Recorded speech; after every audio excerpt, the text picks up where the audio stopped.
Entonces, vamos a comenzar con la clase. Si se dan cuenta, son 68 diapositivas, pero de verdad que no crean de que vamos a estar aquí un montón de tiempo, unas 4 horas, porque tampoco es así.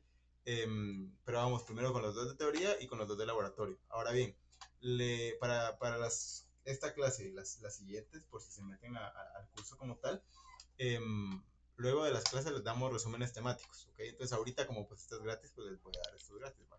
Ahí se los mando al grupo para que se puedan meter, pero entonces básicamente el resumen temático es como puntual, si se dan cuenta todo el capítulo en 3 páginas, ¿va? De qué es lo que a nuestro parecer es lo más preguntable, entonces se dan cuenta son valores como tal, datos, entonces a lo que voy con esto y por la razón por que las estoy diciendo ahorita es para que prefiero ahorita que pongan atención a que estén apuntando todo el rato, porque, porque sí, realmente es más ahorita de entenderlo. Igual, me voy a basar bastante puntual en lo que normalmente preguntan, pero para que de una vez sepan de que si no llegan a apuntar algo o algo así, primero la clase va a estar grabada y segundo, pues igual les vamos a pasar estos resúmenes de todos los capítulos en dado caso tengan ustedes alguna duda y también para repasar antes de laboratorios y todo, ¿va? Dos son de teoría y dos son de laboratorio, ¿va? Como va a ser la próxima semana. Entonces, si quieren comenzamos. Como bien saben o si estuvieron en la anatomía, pues esta es parte de las tutorías que vamos a dar a lo largo del año. Entonces, pues si están interesados, nos pueden mandar un mensaje ahí por WhatsApp. Y comenzamos entonces con el capítulo número 1 de Gaito. ¿Okay? Entonces, literalmente, lo más básico, lo básico, esto lo van a ver la próxima semana. Pero entonces, esto es de teoría. ¿Va? Entonces, el capítulo 1 es organización funcional del cuerpo humano y control del medio interno. Ahora, conforme vamos a estar en la clase, van a darse cuenta que a lo largo, o sea, conforme vamos avanzando en los temas, se van poniendo más complicados. Entonces, esto lo vamos a pasar, la verdad es que bastante rápido, porque, por ejemplo, el capítulo 1 comienza con ¿qué es la fisiología? Entonces, ustedes lo que tienen que saber es que la fisiología estudia todo lo normal, ¿va? Estudia todos los mecanismos físicos y químicos para el cuerpo humano. Y se recuerdan el término homeostasis, que se los recalcaban demasiado en biología, pues aquí va a ser básicamente la base de la fisiología, porque entonces vamos a estar buscando el equilibrio como tal. Entonces la fisiología va a ser todo, va a ser el estudio científico del cuerpo humano en parámetros normales. Entonces ahorita vamos a conocer qué es lo normal y en tercer año ustedes van a conocer más qué es lo patológico. Entonces, si no quieren un tercer año súper cargado y aunque hayan pasado segundos súper raspados y todo, pero si quieren estar más tranquilos, no solo en tercer año, sino el resto de la carrera, pues fisiología es su base, ¿verdad? Y anatomía también es muy base, entonces, por lo mismo, comencemos con esto como tal, ¿va? Entonces, ¿cuál es, si estamos hablando de enfermedad como tal, qué sería entonces el estudio de la enfermedad? Pues sería la fisiopatología, porque entonces conforme a los parámetros normales vamos a estar estudiando la alteración que este tuvo, ¿verdad? Entonces el puente que nos menciona, ¿verdad? Un cuerpo sano, luego entonces pierde la homeostasis, pierde el equilibrio en algún que otro punto y por lo mismo entonces la fisiopatología va a estar estudiando todo esto. Como les digo, estos son conceptos que solo tienen que entender. Nunca les van a preguntar qué es la fisiología, porque no. Entonces, por lo mismo, vamos rápido con esto. Entonces, es la relación entre lo normal y la enfermedad, fisiopatología. Y entonces no se puede entender la enfermedad si no sabemos primero cómo funciona normalmente el cuerpo como tal. ¿Va? Entonces, las células como unidades vivas nos mencionan primero que obviamente lo que siempre nos han dicho, la célula es la unidad básica del cuerpo. ¿Va? Entonces, lo que tal vez no sabían o más o menos han visto es, por ejemplo, el término que vamos a ver ahorita, que son, por ejemplo, la simbiosis, que nosotros tenemos una relación simbiótica con las bacterias, por ejemplo, y que entonces conforman una microbiota como tal. Luego también tenemos de que el cuerpo como tal en general va a tener, y este dato sí se los pueden ir preguntando, ¿verdad? Entonces normalmente les voy a ir como poniendo aquí lo preguntable, datos, si se dan cuenta también eso está en el resumen temático que les vamos a pasar, datos, así como números, casi que siempre fijo los preguntan. Ahora bien, hay capítulos que tienen demasiados números y por lo mismo entonces ustedes tienen que tener criterio de qué números son los más preguntables y qué es lo que no. Va. Ahora bien, este como tal, pues sí es muy básico. O sea, este general sí se los podrían preguntar. No es que fijo vaya a venir, porque la verdad es que no, nunca se sabe cómo va a ser los exámenes, pero así como que el cuerpo humano tiene aproximadamente 35 a 40 billones de células funcionando como tal, independientes, es muy básico. Ahora bien, una cosa que también lo tuvieron que haber visto en fisiología es el hecho que todas las células tienen la misma cantidad de información, la misma información, tanto la célula que hizo, yo qué sé, los materiales necesarios para hacer la uña del dedo gordo del pie, hasta la neurona que tenemos en la corteza prefrontal del cerebro, ¿verdad? O sea, ambas tienen la misma información, exactamente la misma, todas las células de nuestro cuerpo. Ahora bien, la manera en la que nosotros la miramos diferentes es conforme a cómo se expresa, ¿verdad? Entonces, la que hizo la uña del pie es porque se expresó para eso y por lo mismo todo lo demás lo tiene bloqueado, pero su genoma como tal es el mismo, porque entonces nuestro cuerpo tiene una cantidad de información que luego la replica y por lo mismo la neurona simplemente se expresó como neurona, pero la cantidad que ellos tenían de información es la misma. Entonces podemos asumir que 35 40 billones de células todas tienen la misma información, o sea, todas están enteradas de cada cosa. Sin embargo, depende de su expresión, cómo es que entonces va a convertirse en neurona, en un miocardiocito, en una célula estriada, ¿me entienden? O sea, en cualquier cosa. Entonces, esto se le llama lo de la especialización celular, ¿verdad? Porque entonces cada una va a tener una función específica y por lo mismo aquí nos ponen el ejemplo de los eritrocitos, que por ejemplo van a ser aproximadamente solo de eritrocitos 25 billones especializados en transportar oxígeno. Y por lo mismo ustedes van a ver que los eritrocitos, por ejemplo, no tienen organelos cuando están en su forma madura, porque así generan más espacio y se especializan para literalmente transportar el oxígeno como tal. Va. Entonces, van a trabajar obviamente para mantener a los tejidos y por lo mismo entonces cada célula la menciona el libro como que va a ser una fábrica que entonces va a tener reacciones químicas de manera simultánea. Ahora bien, la microbiota que yo les mencionaba, esto al final es porque tenemos una gran parte incluso del peso corporal es formado por la microbiota, ¿verdad? Entonces se ha estudiado que la microbiota realmente tiene un papel muy importante e incluso cuando uno mira el hecho de cuando uno mira las funciones como tal, e incluso actualmente en la medicina moderna hay trasplante de heces fecales. ¿Por qué? Porque se hicieron estudios en los cuales la microbiota incluso tiene mucha relación con patologías e incluso con hábitos del estilo de vida. Entonces se descubrió incluso, eso no está en el libro, pero para que ustedes lo sepan, se descubrió que entonces, por ejemplo, una persona que es muy atlética, pues entonces puede tener un trasplante de heces de una persona que tiene malos hábitos y que esa persona atlética pues entonces incide para que ahora sus hábitos otra vez se vuelven como la persona que tiene malos hábitos de vida. No sé si me va a entender. Entonces lo mismo pasa con la otra persona, una persona obesa, con malos hábitos en general, alimenticios específicamente, vienen y le hacen un trasplante de alguien súper atlético y literalmente su índice de masa corporal va a comenzar a bajar, porque entonces esta persona va a tener un distinto comportamiento, solamente por la microbiota, que también ustedes van a ver más adelante, incluso en anatomía se lo mencionan, que es el segundo cerebro que les mencionan. O sea, la mayoría de cantidad, por ejemplo, de serotonina, eso lo van a ver más adelante también, está generada en el intestino como tal. Y entonces es un neurotransmisor vital para el comportamiento humano y por lo mismo la microbiota, lo que quiero llegar con esto es que tiene un papel bastante importante. Las funciones que nos mencionan acá, por ejemplo, la digestión de fibras complejas. Recuérdense que, por ejemplo, la celulosa es un compuesto que el cuerpo no puede digerir. Por eso es de que si ustedes comen elote, por ejemplo, se puede digerir la parte de adentro, sin embargo, la capa exterior, si ustedes se ponen a ver las heces, normalmente van a estar trituradas, pero enteras, porque el cuerpo no tiene manera de digerir la celulosa como tal. Pues entonces aquí entra la microbiota para que entonces tenga un papel en la cual obviamente no vamos a digerir el 100% de todo, sin embargo, la microbiota, que son bacterias que están en simbiosis, es decir, que podemos convivir con ellas y que ellas se benefician de nosotros y nosotros nos beneficiamos de ella, pues entonces tienen estas funciones como tal, incluso la síntesis de la vitamina K, de la vitamina B12, sistema inmunitario y regulación del metabolismo. También es importante, por ejemplo, cuando un bebé nace por cesárea y cuando nace por parto natural. Al momento de que nace por un parto natural, pues entonces ahí se pasa arrastrando un montón de bacterias que luego refuerzan a su sistema inmunitario para que, para que más adelante entonces él, por ejemplo, padezca menos de alergias, que tenga entonces un sistema inmune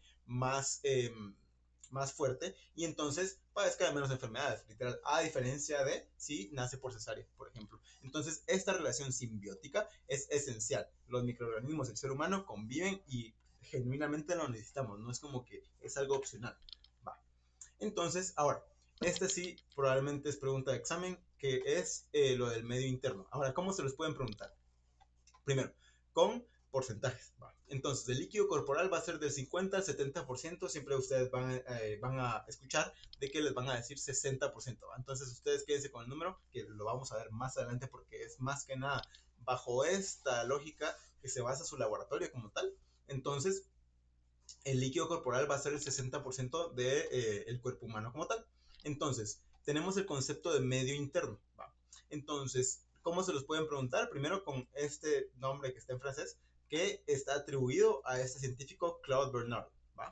Entonces, el medio interno como tal es el líquido extracelular. Es decir, tenemos las células acá y tenemos una vecina y otra y otra y otra y así. ¿Va? Entonces, todo lo que está aquí adentro va a ser intracelular y todo lo que está afuera va a ser extracelular. Ahora bien, cuenta, por ejemplo, el plasma de la sangre. Claro que sí, porque entonces nosotros miramos la sangre y pues es roja y todo, pero si uno al final tiene los eritrocitos, pues va a notarse que la sangre como tal no solo es eritrocitos, sino que los eritrocitos van flotando en el medio como tal. Este medio en donde van flotando va a ser el plasma, que es rico en proteínas y lo que ustedes quieran, pero entonces esto va a ser extracelular porque está afuera de la célula. Ahora, lo que ustedes tienen que quedar es de que este líquido extracelular no solo va a estar en la sangre, sino que también va a estar en los tejidos. Tenemos más imágenes a continuación para que ustedes lo entiendan.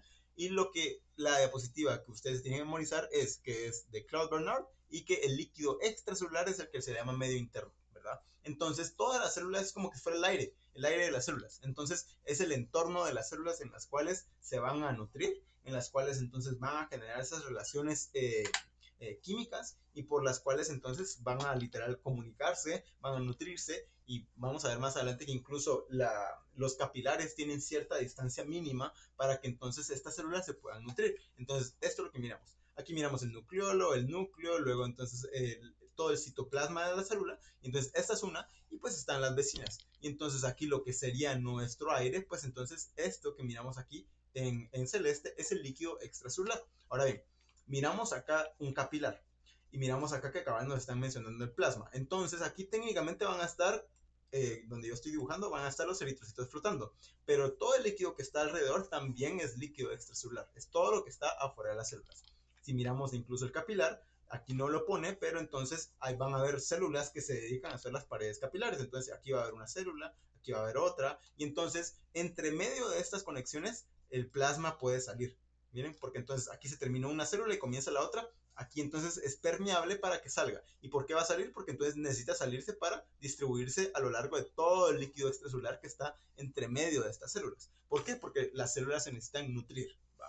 Entonces, por lo mismo, el número que nos teníamos que mencionar, y entonces la distancia máxima entre una célula y un capilar, el libro menciona que es de 50 micrómetros. Ahora bien, lo tiene que confirmar porque otras ediciones han dicho que incluso 20 a 30 micrómetros, entonces solo confirmen a métodos a términos de evaluación, se le pueden preguntar incluso en el laboratorio cómo lo van a utilizar ellos. Pero entonces, la 14ª edición de Guyton, quédense con el 50. Entonces, esto quiere decir que imagínense que es la célula más alejada de todo, pues la distancia no puede pasar de esto, porque entonces, como les menciono, el plasma viene con todos los nutrientes y con todas las proteínas y todos los electrolitos a nutrir a las células. Y entonces, si está muy lejos, ¿verdad? Necesitaría de otro capilar que entonces le traiga los nutrientes porque este ya no va a llegar, ¿me entienden? Entonces, ese intercambio continuo también es para desechos, es decir, aquí le traen comida, pero la célula cuando ya generó su energía y todo, también tiene que desecharlo y entonces también necesita el capilar que esté cerca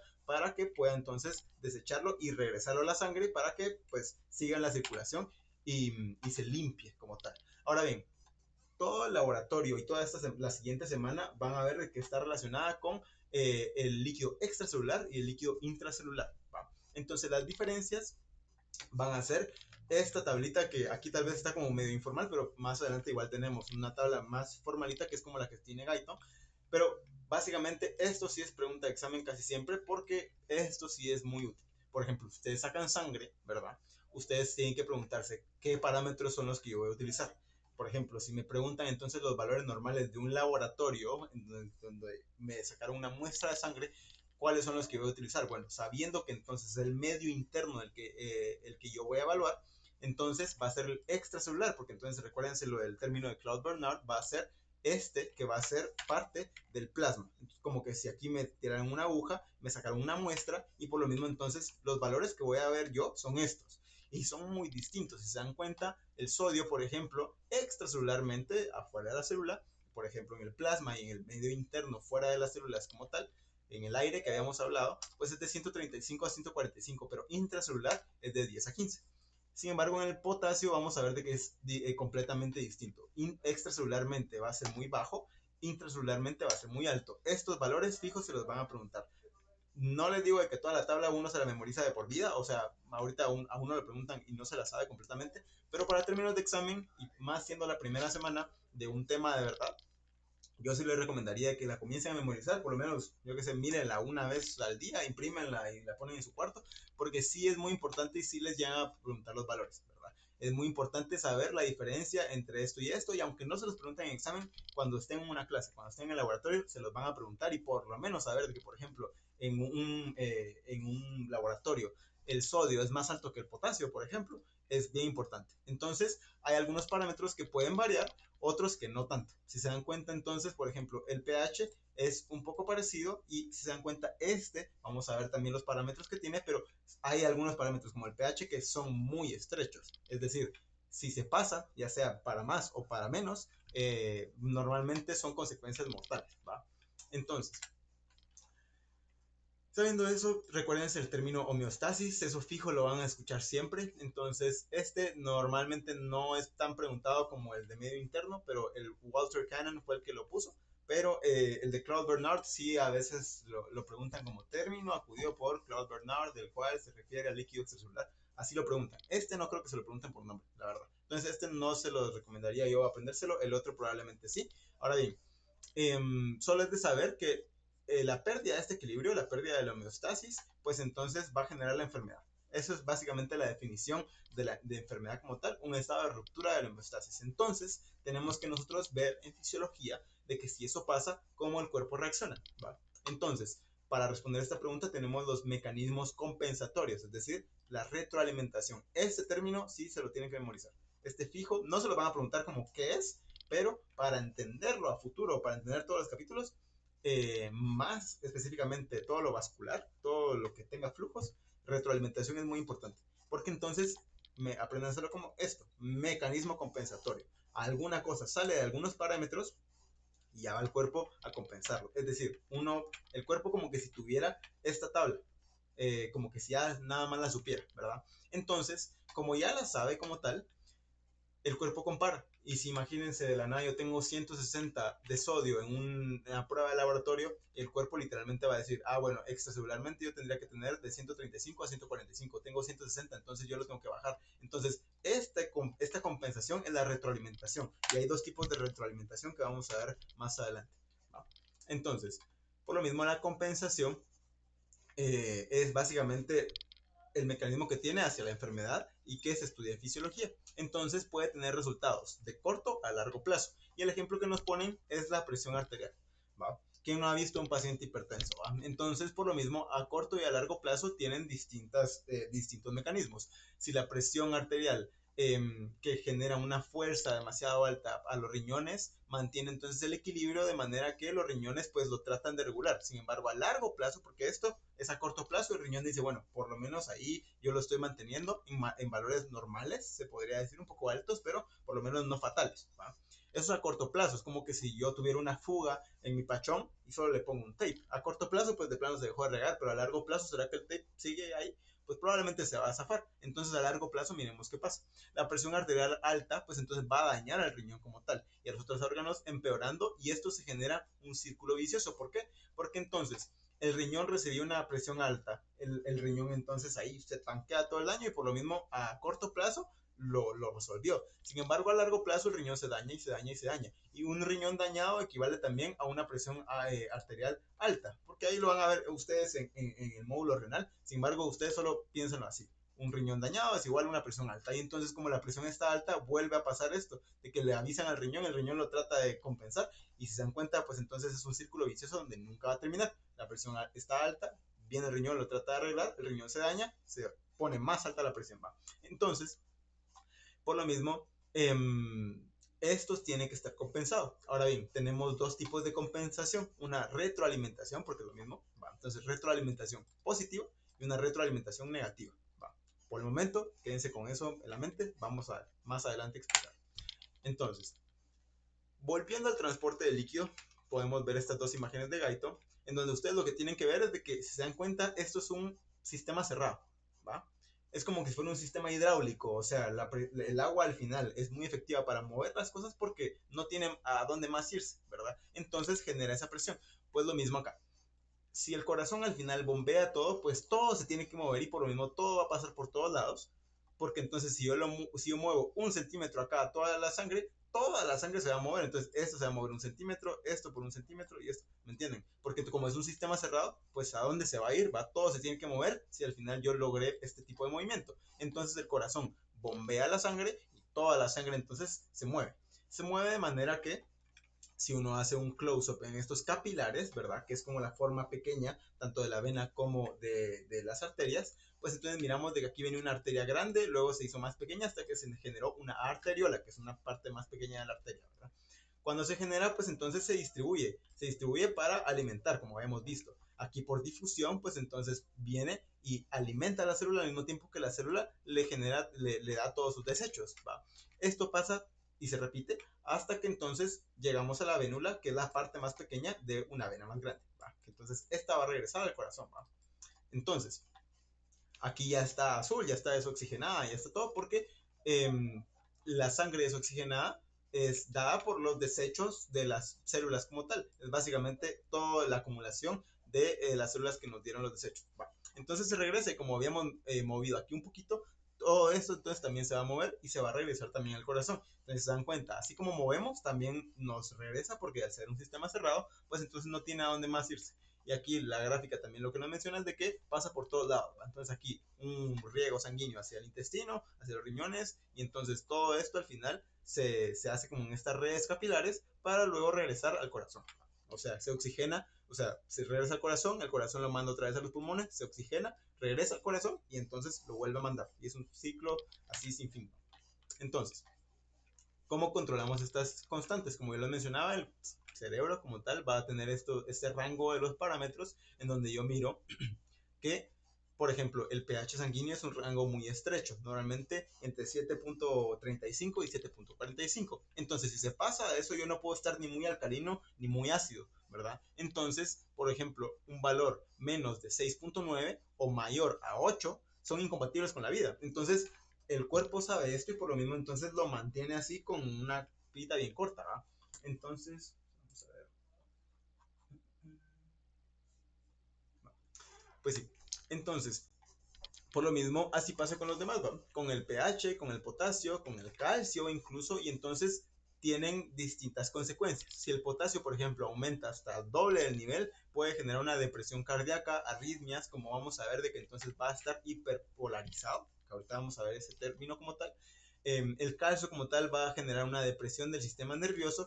Todo eso entonces al final el cuerpo lo sabe, por lo mismo entonces lo regula, ¿va? Lo regula de manera que entonces, por ejemplo, los pulmones van a regular entonces el oxígeno y el CO2, los riñones, los electrolitos normalmente los van a mantener constantes, el hígado entonces la glicemia y todo entonces el metabolismo de los fármacos, ¿verdad? Y las concentraciones para que se mantengan en rangos estables para el cuerpo, y el sistema digestivo también para absorber los nutrientes, ¿va? Que es otra cosa, también el preguntarnos de dónde vienen las cosas, ¿verdad? Entonces, así como tenemos ingesta, que lo vamos a ver también más adelante, también tenemos excreta. Va. Entonces, esto sí quiero que le pongan atención porque es importante entender. El libro nos pone este esquema. Es importante entenderlo como tal. A veces, tal vez al inicio es un poco complicado, pero para eso, pues entonces estamos acá. Entonces, primero, el mecanismo básico de un control fisiológico en general. Ustedes tienen que saber y familiarizarse con los términos que primero vamos a tener un estímulo que va a ser detectado por un sensor, que luego va a llegar al centro de control y luego va a decidir una respuesta para generar un equilibrio. Así, ustedes tienen que aprenderlo de esa manera. Ahora bien, el estímulo, ¿cuál va a ser? Por ejemplo, si yo siento, por ejemplo, de que la temperatura está muy baja, entonces tengo demasiado frío y por lo mismo entonces eso lo van a detectar en la piel. Entonces mi estímulo va a estar detectado por los receptores de temperatura en la piel. Entonces, esto normalmente va a generar una vía aferente. Aferente significa que llega, es decir, que nosotros aquí está el estímulo del aire, por ejemplo, y entonces nos pegó el chiflón y por lo mismo, entonces este es el estímulo aferente, ¿va? Aferente entonces porque va a tener que llegar al sistema nervioso central probablemente. Entonces, ¿cómo va a ser detectado? Por un sensor, ¿verdad? Por ejemplo, los sensores de temperatura en la piel, ¿va? Entonces, esto les van a avisar, le van a avisar al sistema nervioso central, ¿va? Entonces, este es el centro de control, como si fuera una computadora, literal. Entonces, el sistema nervioso central tiene que tomar una decisión. ¿Me quedo como estoy o hago más de algo? ¿Va? Entonces, imagínense que el sistema nervioso central dice, me va a poner un suéter, ¿va? Entonces, ese va a ser la respuesta que va a ser entonces efectora o eferente, ¿verdad? Entonces, el término aferente y el término eferente ustedes se lo tienen que grabar bastante porque lo van a utilizar mucho en segundo año. Entonces, aferente es algo que llega, es como el mensaje que yo recibo, eferente es la respuesta que yo doy, ¿va? Entonces, la respuesta va a ser me pongo un suéter, ¿va? ¿Por qué? Porque entonces busco el equilibrio, en este caso, de mi temperatura, por ejemplo. Ahora, el libro no lo pone con la retroalimentación que nosotros miramos. Antes de ver esto, solo quiero que miren un cuadro antes para que entiendan la diferencia entre retroalimentación negativa y positiva. Entonces, la retroalimentación negativa lo que va a generar en lo que se enfoca, y esto sí normalmente es pregunta de examen, entonces pongan atención o tomen foto, no sé lo que ustedes quieran hacer, pero la retroalimentación negativa es oposición al estímulo, es decir, yo me opongo literalmente a que tenga frío, por ejemplo. Mientras que entonces la retroalimentación positiva va a ser amplificarlo hasta que se termine, ¿verdad? Entonces, la retroalimentación negativa es me opongo para encontrar un punto medio, ¿va? Tengo frío, tampoco quiero tener calor, entonces estar ahí en medio. La retroalimentación positiva es si tengo frío, entonces me voy a ir al lugar más frío del mundo para que me muera y así pues muerto dejo de tener frío, ¿va? ¿Me entienden? Es como no tiene tanto sentido, pero hay veces en donde la retroalimentación positiva, y hay bastantes ejemplos donde la retroalimentación positiva es muy útil, ¿verdad? Entonces, ¿qué es lo que pasa? ¿Cómo se los pueden preguntar? Tipo de mecanismo compensatorio o tipo de retroalimentación, la cual genera un círculo vicioso. ¿Cuál va a generar un círculo vicioso entre estas dos? ¿Va? Pues la positiva. ¿Por qué? Porque entonces esta lo que va a hacer es generar un estímulo que yo quiero compensar, entonces lo voy a generar así hasta que llegue un punto en donde ya no se pueda generar, ¿verdad? Entonces, por lo mismo, es un círculo que va a desencadenar muchos factores, a diferencia de la retroalimentación negativa, que no va a ser un círculo vicioso, porque entonces al momento que llega a su límite como tal, al punto donde quiere estar, pues simplemente va a parar, ¿verdad? Entonces, ejemplos fisiológicos de retroalimentación negativa y positiva. Por ejemplo, para regular la presión arterial es una retroalimentación negativa, porque entonces si yo tengo un límite, por ejemplo, de 120-80, ¿verdad? Entonces yo quiero llegar a este límite, pero una vez lleguemos a este límite, pues el cuerpo dice, ya estoy bien. No es como que, bueno, entonces voy a aumentar la presión arterial lo más que yo pueda. No. Entonces, esto es una retroalimentación negativa, igual que el control de la glucosa, de la temperatura, como habíamos mencionado, todo lo que al final yo busque que cuando ya logre mi objetivo yo ya paro, ¿verdad? Sin embargo, la retroalimentación positiva es distinta. Por ejemplo, la coagulación sanguínea, es decir, si yo me corto, necesito de una retroalimentación positiva. ¿Por qué? Porque entonces, si fue una cortada muy grande o una cortada normal, lo que sea, la cascada de coagulación lo que hace es, se activa un factor de coagulación y al final la cascada hace que se activen todos. Eso lo van a ver este año en bioquímica, no se preocupen. Pero entonces al final, si imagínense la cascada, yo necesito que se active todo para que se genere la costra, ¿va? Entonces, si se activa este, luego fijo se va a activar y este, porque lo que quiere la retroalimentación positiva es terminarlo, va a terminar el estímulo como tal. Mientras que si tuviéramos una retroalimentación negativa, no nos sirve porque la retroalimentación negativa, literalmente, aunque sea una cascada de varios puntos, solo va a tener uno y le va a avisar al otro y ahí se va a quedar. Entonces, necesitamos que sea un círculo vicioso que amplíe, ¿va? El parto también es un ejemplo. Por ejemplo, tenemos acá las contracciones. Cada vez que tenemos contracciones y contracciones y contracciones, se van haciendo cada vez más frecuentes para que entonces hay un punto en donde la contracción sea tan grande que expulse entonces al feto y por lo mismo entonces se genera el parto. No le serviría una retroalimentación negativa porque lo que queremos es que se repita y se repita cada vez más hasta que se termine. Ese es tal vez el ejemplo más claro de retroalimentación positiva. Lo que queremos es amplificarlo para que para que se termine como tal, para finalizarlo. Entonces, si amplificamos el número de contracciones, aquí está en el ejemplo, si amplificamos el número de contracciones y la frecuencia, pues al final va a generarse el parto y se va a terminar el estímulo. Lo resolví, ¿va? Entonces, bajo esa lógica trabaja la retroalimentación positiva. Entonces, así. Con esto entonces miramos que vamos a tener una presión arterial que va a ser entonces la variable controlada. Tenemos un parámetro en donde básicamente el cuerpo dice, bueno, tengo que tener menos de 120/80. Entonces, esa es la variable controlada. Los varoreceptores que es un mecanismo que ustedes van a ver más adelante, pero entonces están en la bifurcación de las carótidas, pues entonces son unos receptores que miden la presión arterial, literal, a eso se dedican. Entonces, estos varoreceptores son los que van a detectar que de la nada mi presión se subió un montón. Entonces, estos mandan la señal de retroalimentación para decir, aquí hay algo que controlar. Lo mandan al bulbo raquídeo y los centros vasomotores. En este caso, no siempre lo mandan ahí, o sea, depende del estímulo. Ahorita estamos viendo presión arterial. Ahí.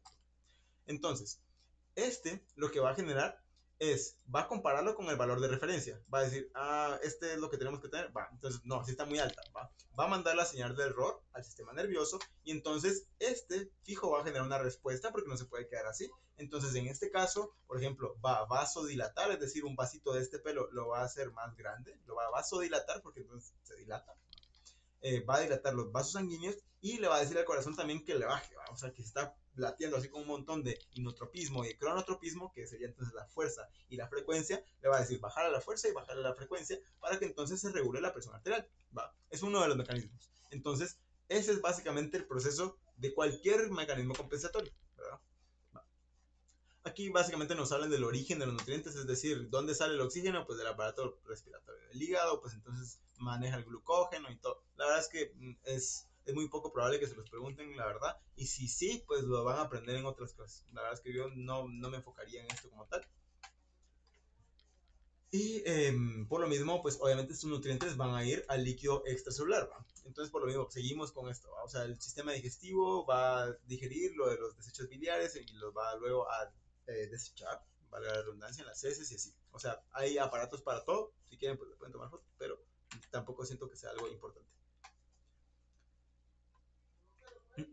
Y luego regulación. Tenemos sistemas para todo. Hay por lo mismo entonces para regulación nerviosa, pues entonces tenemos el sistema nervioso y entonces va a manejar, como habíamos visto en el ejemplo anterior, los receptores, el centro que integra la información, entonces el receptor que normalmente va a manejar lo aferente, el centro de información que va a ser el sistema nervioso central, la respuesta que va a ser lo eferente que habíamos visto. Luego tenemos el sistema nervioso autónomo que ni siquiera nos damos cuenta de las funciones subconscientes vitales que tenemos y pues así con todos los sistemas, ¿verdad? Entonces, como les menciono, la verdad es que es bastante básico. Hay datos acá, pero no creo que lo pregunten. Y entonces volvemos a lo mismo. Aquí está básicamente el mismo ejemplo que habíamos visto de presión arterial alta y su retroalimentación, pero ahora con dibujitos. Entonces, aumento de la presión. Entonces, ¿quiénes lo van a detectar? Pues en el seno carotidio, en el callado de la aorta, pues miramos que lo van a detectar como tal. Y por lo mismo tenemos el núcleo del tracto solitario, que entonces va a mandarlo a los otros núcleos para que, por ejemplo, acá le dice al corazón que le baje, ¿va? A los vasos que le baje también, ¿verdad? Entonces, al final, todo esto es la retroalimentación. Luego tenemos, vamos a ver, así. Y esto es básicamente lo mismo. O sea, es esta secuencia, pero en pararse. Ahora, volvemos a ver lo de la retroalimentación negativa y positiva. Esto sí, como les menciono, apréndanselo bastante bien porque tiende a confundirse y tienden también a preguntarlo bastante. Entonces, aquí tenemos, por último, para esta retroalimentación, tenemos distintas hemorragias conforme a la manera en que se como que manejaron como tal. Entonces, imagínense que al final esta hemorragia se manejara por retroalimentación positiva, ¿verdad? Aquí nos menciona que entonces la recuperación del bombeo cardíaco provocado por la retroalimentación negativa después de extraer 1 litro de sangre, ¿verdad? Que entonces vuelve a la normalidad, que es esto, ¿verdad? O sea, hemorragia de 1 litro y la retroalimentación negativa causa esto, mientras que la retroalimentación positiva causaría literalmente la muerte. ¿Por qué? Porque entonces el corazón, ¿cómo funciona? El corazón tiene cierto flujo y entonces se da cuenta cuando tiene menos flujo de lo normal y por lo mismo si utilizáramos retroalimentación positiva el corazón dice tengo menos flujo entonces mis órganos que dependen de mi sangre se van a morir Por lo mismo comienzo a latir más fuerte. Pero no se pone a pensar que el menos flujo es porque tenemos una hemorragia. Entonces, si se pone a latir más fuerte, se pone a latir más frecuente, pues vamos a perder más sangre. Y entonces, como perdemos más sangre, vuelve a llegar el mensaje. Tenés menos sangre que antes. Entonces vuelve a latir más fuerte. Y se dan cuenta cómo es un círculo vicioso. Mientras que entonces con el mecanismo de retroalimentación negativa, pues esto se da cuenta que es una hemorragia y por lo mismo no se friquea, ¿va? No dice así como que entonces lato más fuerte, lato más frecuente y por lo mismo así se va a solucionar la cosa. Porque si este fuera la manera en que el cuerpo arregla las cosas, pues nos moriríamos, no conseguiríamos la homeostasis. Por lo mismo, la diferencia entre una y otra es bien importante. Vamos a ver. Por último, para este capítulo tenemos las diferencias entre, entre ganancia, corrección y error. Ganancia es básicamente la fórmula.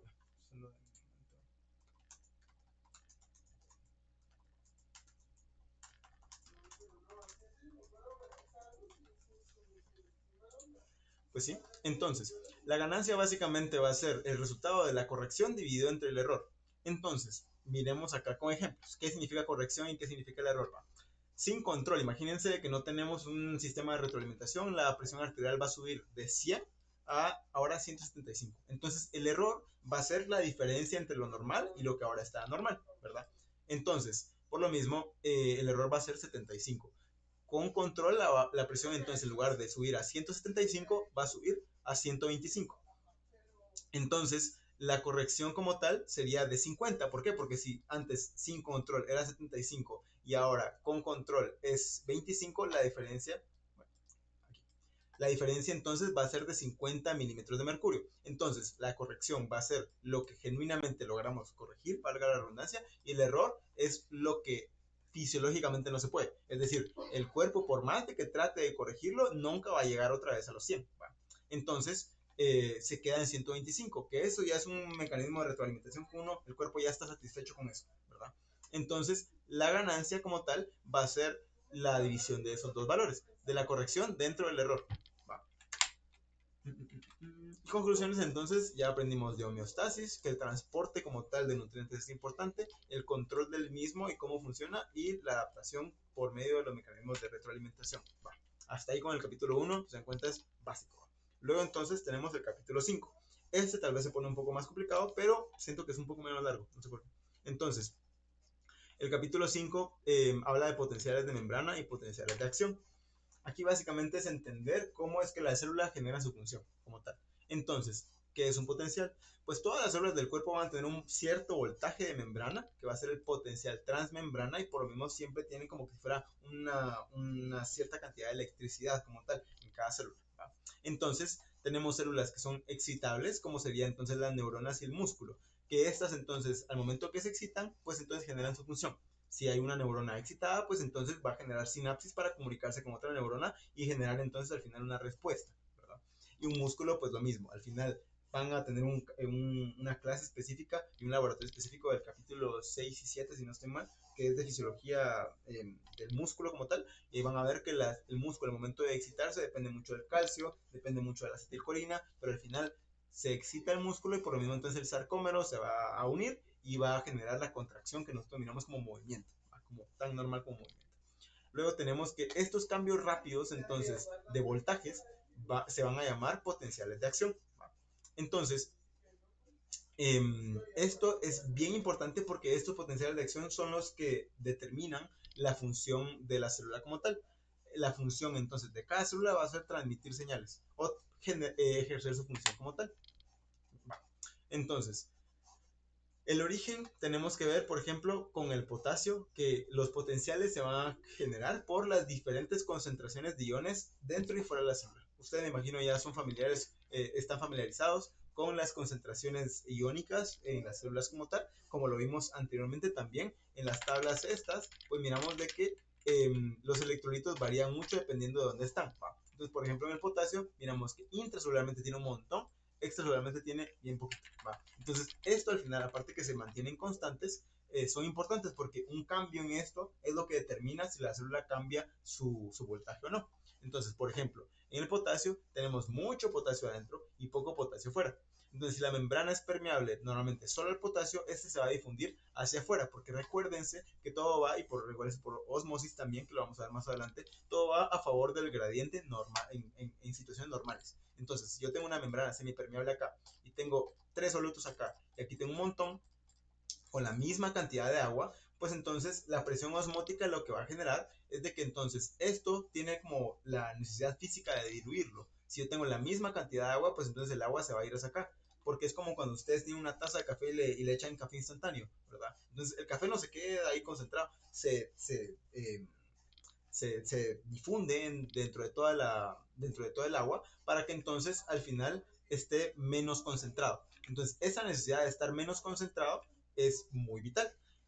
Entonces, a menos de que tengamos algún tipo de transporte que tenga la función contraria, pues entonces esto siempre va a estar pasando, ¿verdad? Entonces, en situaciones normales, como tenemos más potasio dentro y menos potasio fuera, pues entonces imagínense que esto es intracelularmente y esto es extracelularmente. Entonces, en situaciones normales, el líquido va a tratar de entrar a la célula porque lo va a tratar de generar esa difusión del soluto como tal para que no esté tan concentrado. ¿Va? Entonces, ¿cómo evaluamos el voltaje como tal? ¿Cómo evaluamos los milivoltios de una célula como tal? Pues entonces tenemos dos ecuaciones. Si ustedes, esto sí tal vez lo pueden preguntar, eso sí fijo lo preguntan, pero cómo lo preguntan es lo que puede variar, ¿verdad? Normalmente pueden preguntar valores o pueden preguntar la diferencia, porque existe la ecuación de Nernst y la ecuación de Goldman, Hawking, Katz, pero normalmente le dicen solo Goldman. Entonces, la ecuación de Nernst solo va a evaluar un ion. ¿Va? En una situación ideal, solo va a ser un ion el que va a estar entonces equilibrando todo. ¿Va? Entonces, por lo mismo, imagínense que solo van a evaluar al potasio. ¿Va? Si se evalúa solo el potasio y se evalúa solo la concentración del potasio, el voltaje que genera el mismo, van a tener que el potencial del potasio como tal va a ser de menos 94. ¿Va? Ahora, si solo evalúan al sodio, el potencial va a ser de más 61. ¿Va? Entonces, por lo mismo, este potencial va a ser esta ecuación. Esta ecuación no se la tienen que aprender, o normalmente no la preguntan, pero no se la aprendan. Simplemente aprendan entonces que el de Nernst es solo para un ion, y por lo mismo entonces es en un escenario ideal. Pero en situaciones reales, realmente no solo es un ion el que determina todo. Entonces, para que se adapte a la realidad, tenemos la ecuación de Goldman.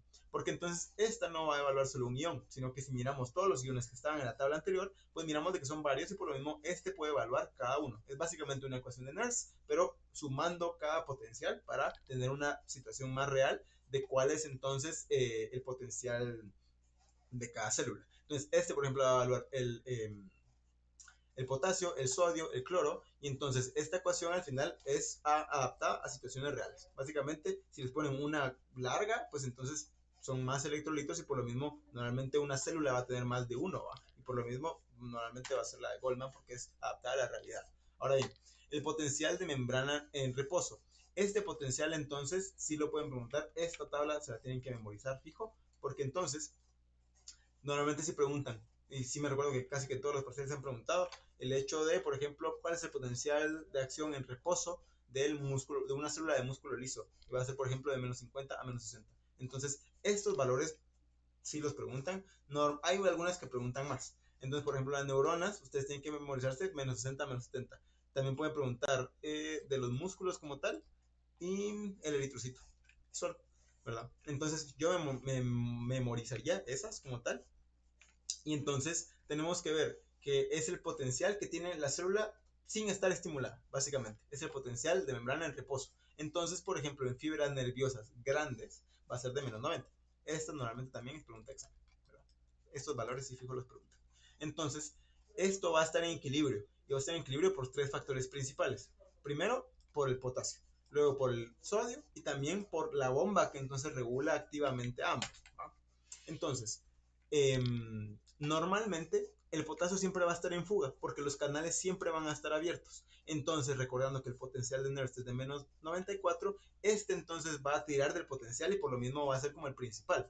El potasio como es el que, no, el que está en mayor concentración dentro, va a ser como el protagonista del potencial en la célula como tal. Entonces, este es el determinante para ver si hay algún cambio o no, ¿verdad? Por esto esta imagen está en su libro, ignórenla, la verdad es que nunca la han preguntado, ¿verdad? Es solo más o menos cómo se mide o cómo llegaron a esa conclusión, pero nunca la han preguntado.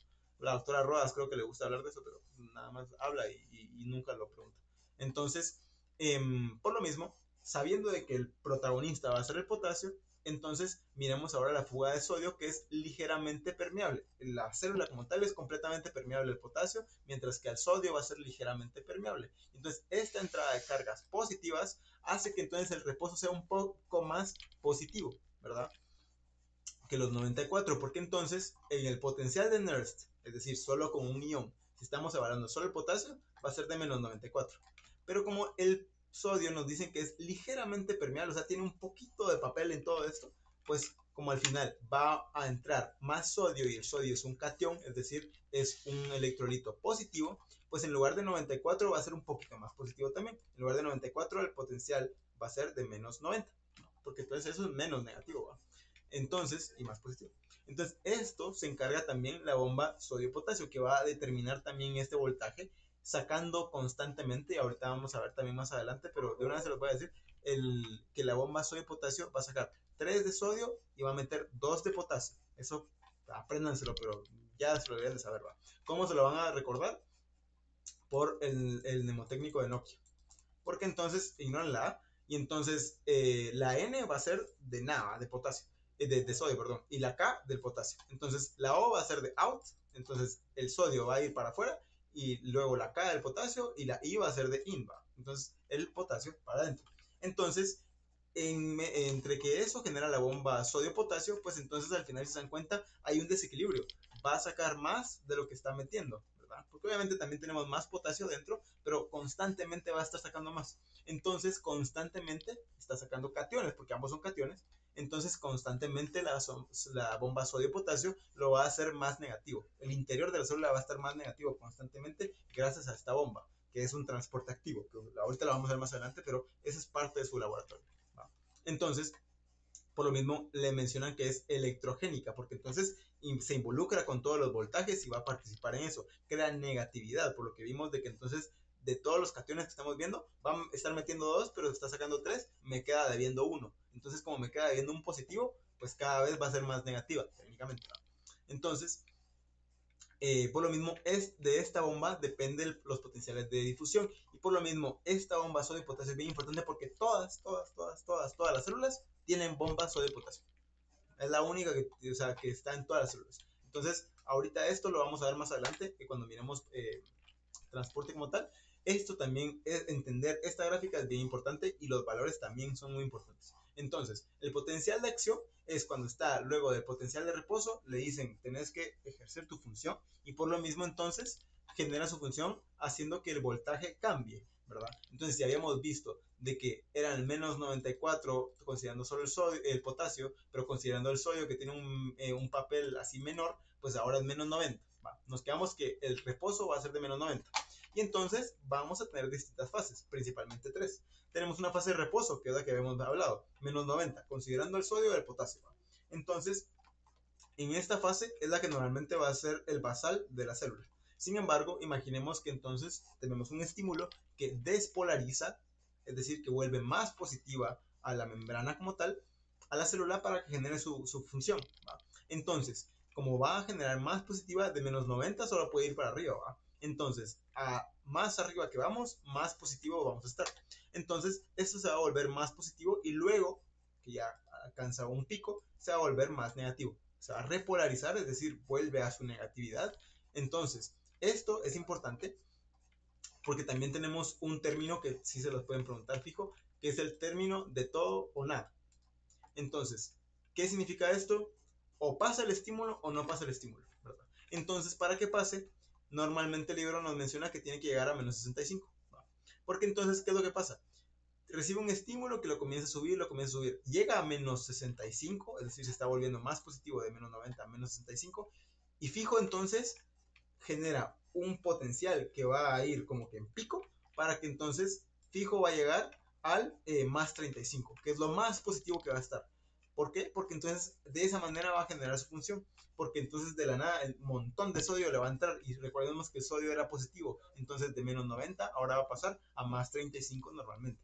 Ahora bien, esto no perdura completamente. Incluso es fisiológicamente importante porque imagínense, yo tengo una convulsión. Me conviene de que no esté completamente estimulado todo el tiempo, sino que se tiene que cansar la célula. Entonces, como se cansa, se repolariza. Se repolariza y vuelve de más 35 a menos 90. ¿Va? Y eso siempre pasa. Es la despolarización y por lo mismo es el potencial de acción el que entonces despolariza la célula.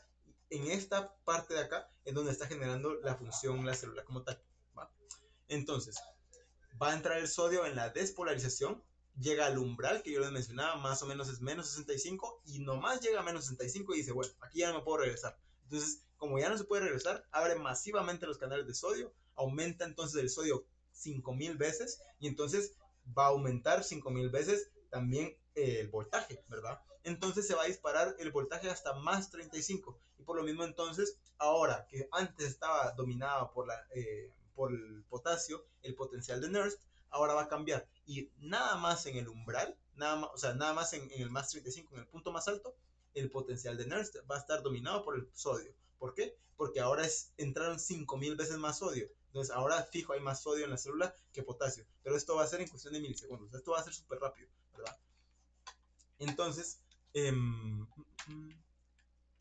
vamos a ver, miren, aquí el potencial de Nernst en situaciones normales es de menos, es de 0.1 para el sodio y de 35 para el potasio en una despolarización normal.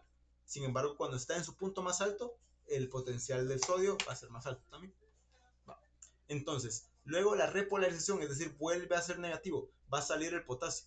Entonces, como sale el potasio, se van a activar, se activa entonces los canales del potasio para que entonces se vuelva otra vez a ser más negativo. Entonces va a generarse una salida masiva de potasio, el flujo de cargas, porque recuerden que es un cation también, es un flujo de cargas positiva hacia afuera, que entonces va a restablecer lo negativo que necesita la célula para estar en su estado basal, ¿verdad?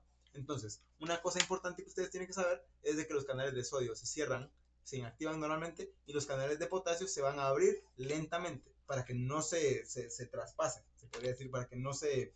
Eh, como que se meta uno con otro, se podría decir, como para que sea un proceso ordenado, que salga el sodio y que luego entonces terminó de salir el sodio, bueno, ya puede volver entonces el potasio como tal.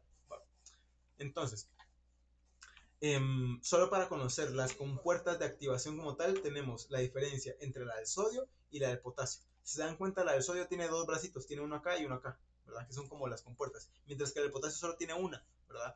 ¿Por qué? Porque entonces el potasio lo que va a generar es una activación lenta de la compuerta, es decir, se va a abrir lento, pero nomás se abre, esto se está concentrando acá, para que nomás se abra, pues entonces pueda repolarizarse de manera correcta. Ahora bien, con el sodio pasa similar, pero entonces esta se cierra de manera que se abre, entra el sodio, se concentra de esta manera para que entonces cuando se vuelva a abrir de acá, entre de cuentazo, no tenga que esperar, no sea como una gran, o sea, entra muy rápido. ¿Va?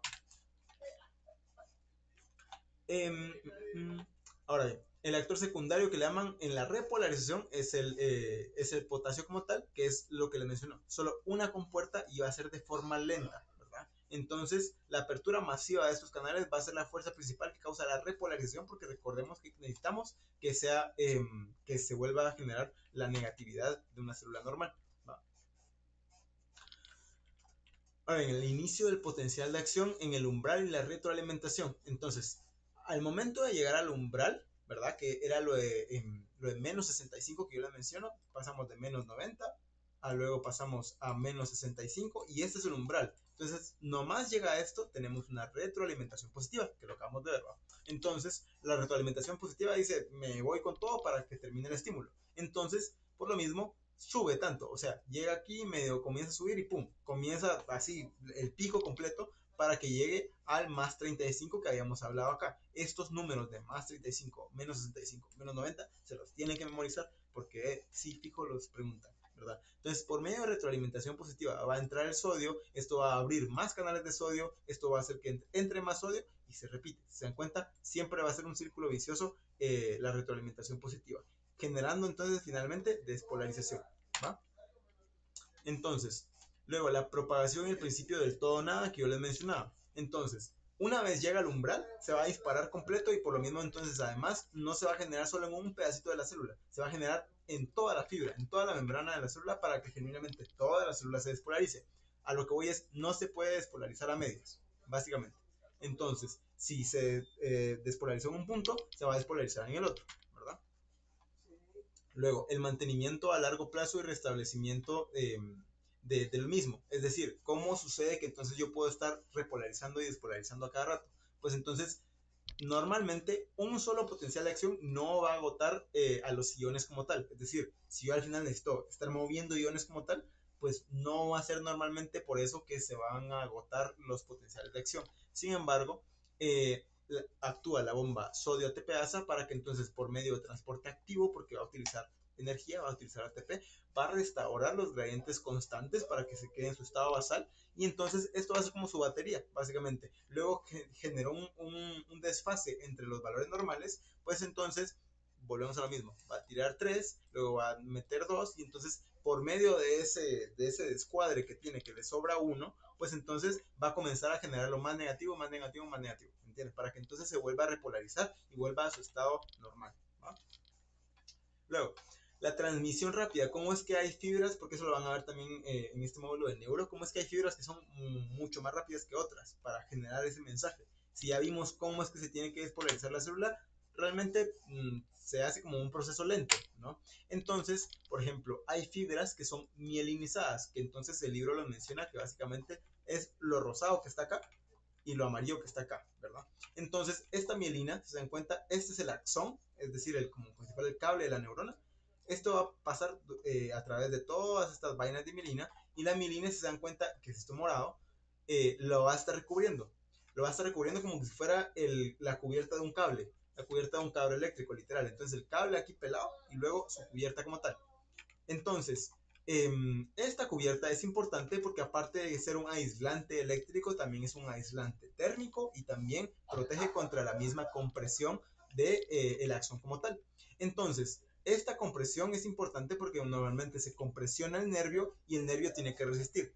Pero también es importante para la conducción y por lo mismo este capítulo no lo menciona, porque en la conducción eléctrica eh, genera un potencial de acción saltatorio. Es decir, de un lado, literal, parece como que se teletransporta un potencial de acción al otro para que esto al final salte de manera que es mucho más rápida que una despolarización normal. ¿Por qué? Porque entonces miramos acá en un corte cómo se podría ver el axón y cómo se miran las vainas de mielina y miramos que entonces se despolariza el soma y entonces viene acá la despolarización de la entrada de sodio, pero entonces aquí entre medio, en donde yo estoy dibujando, existen algo que se llama los nódulos de Ranvier.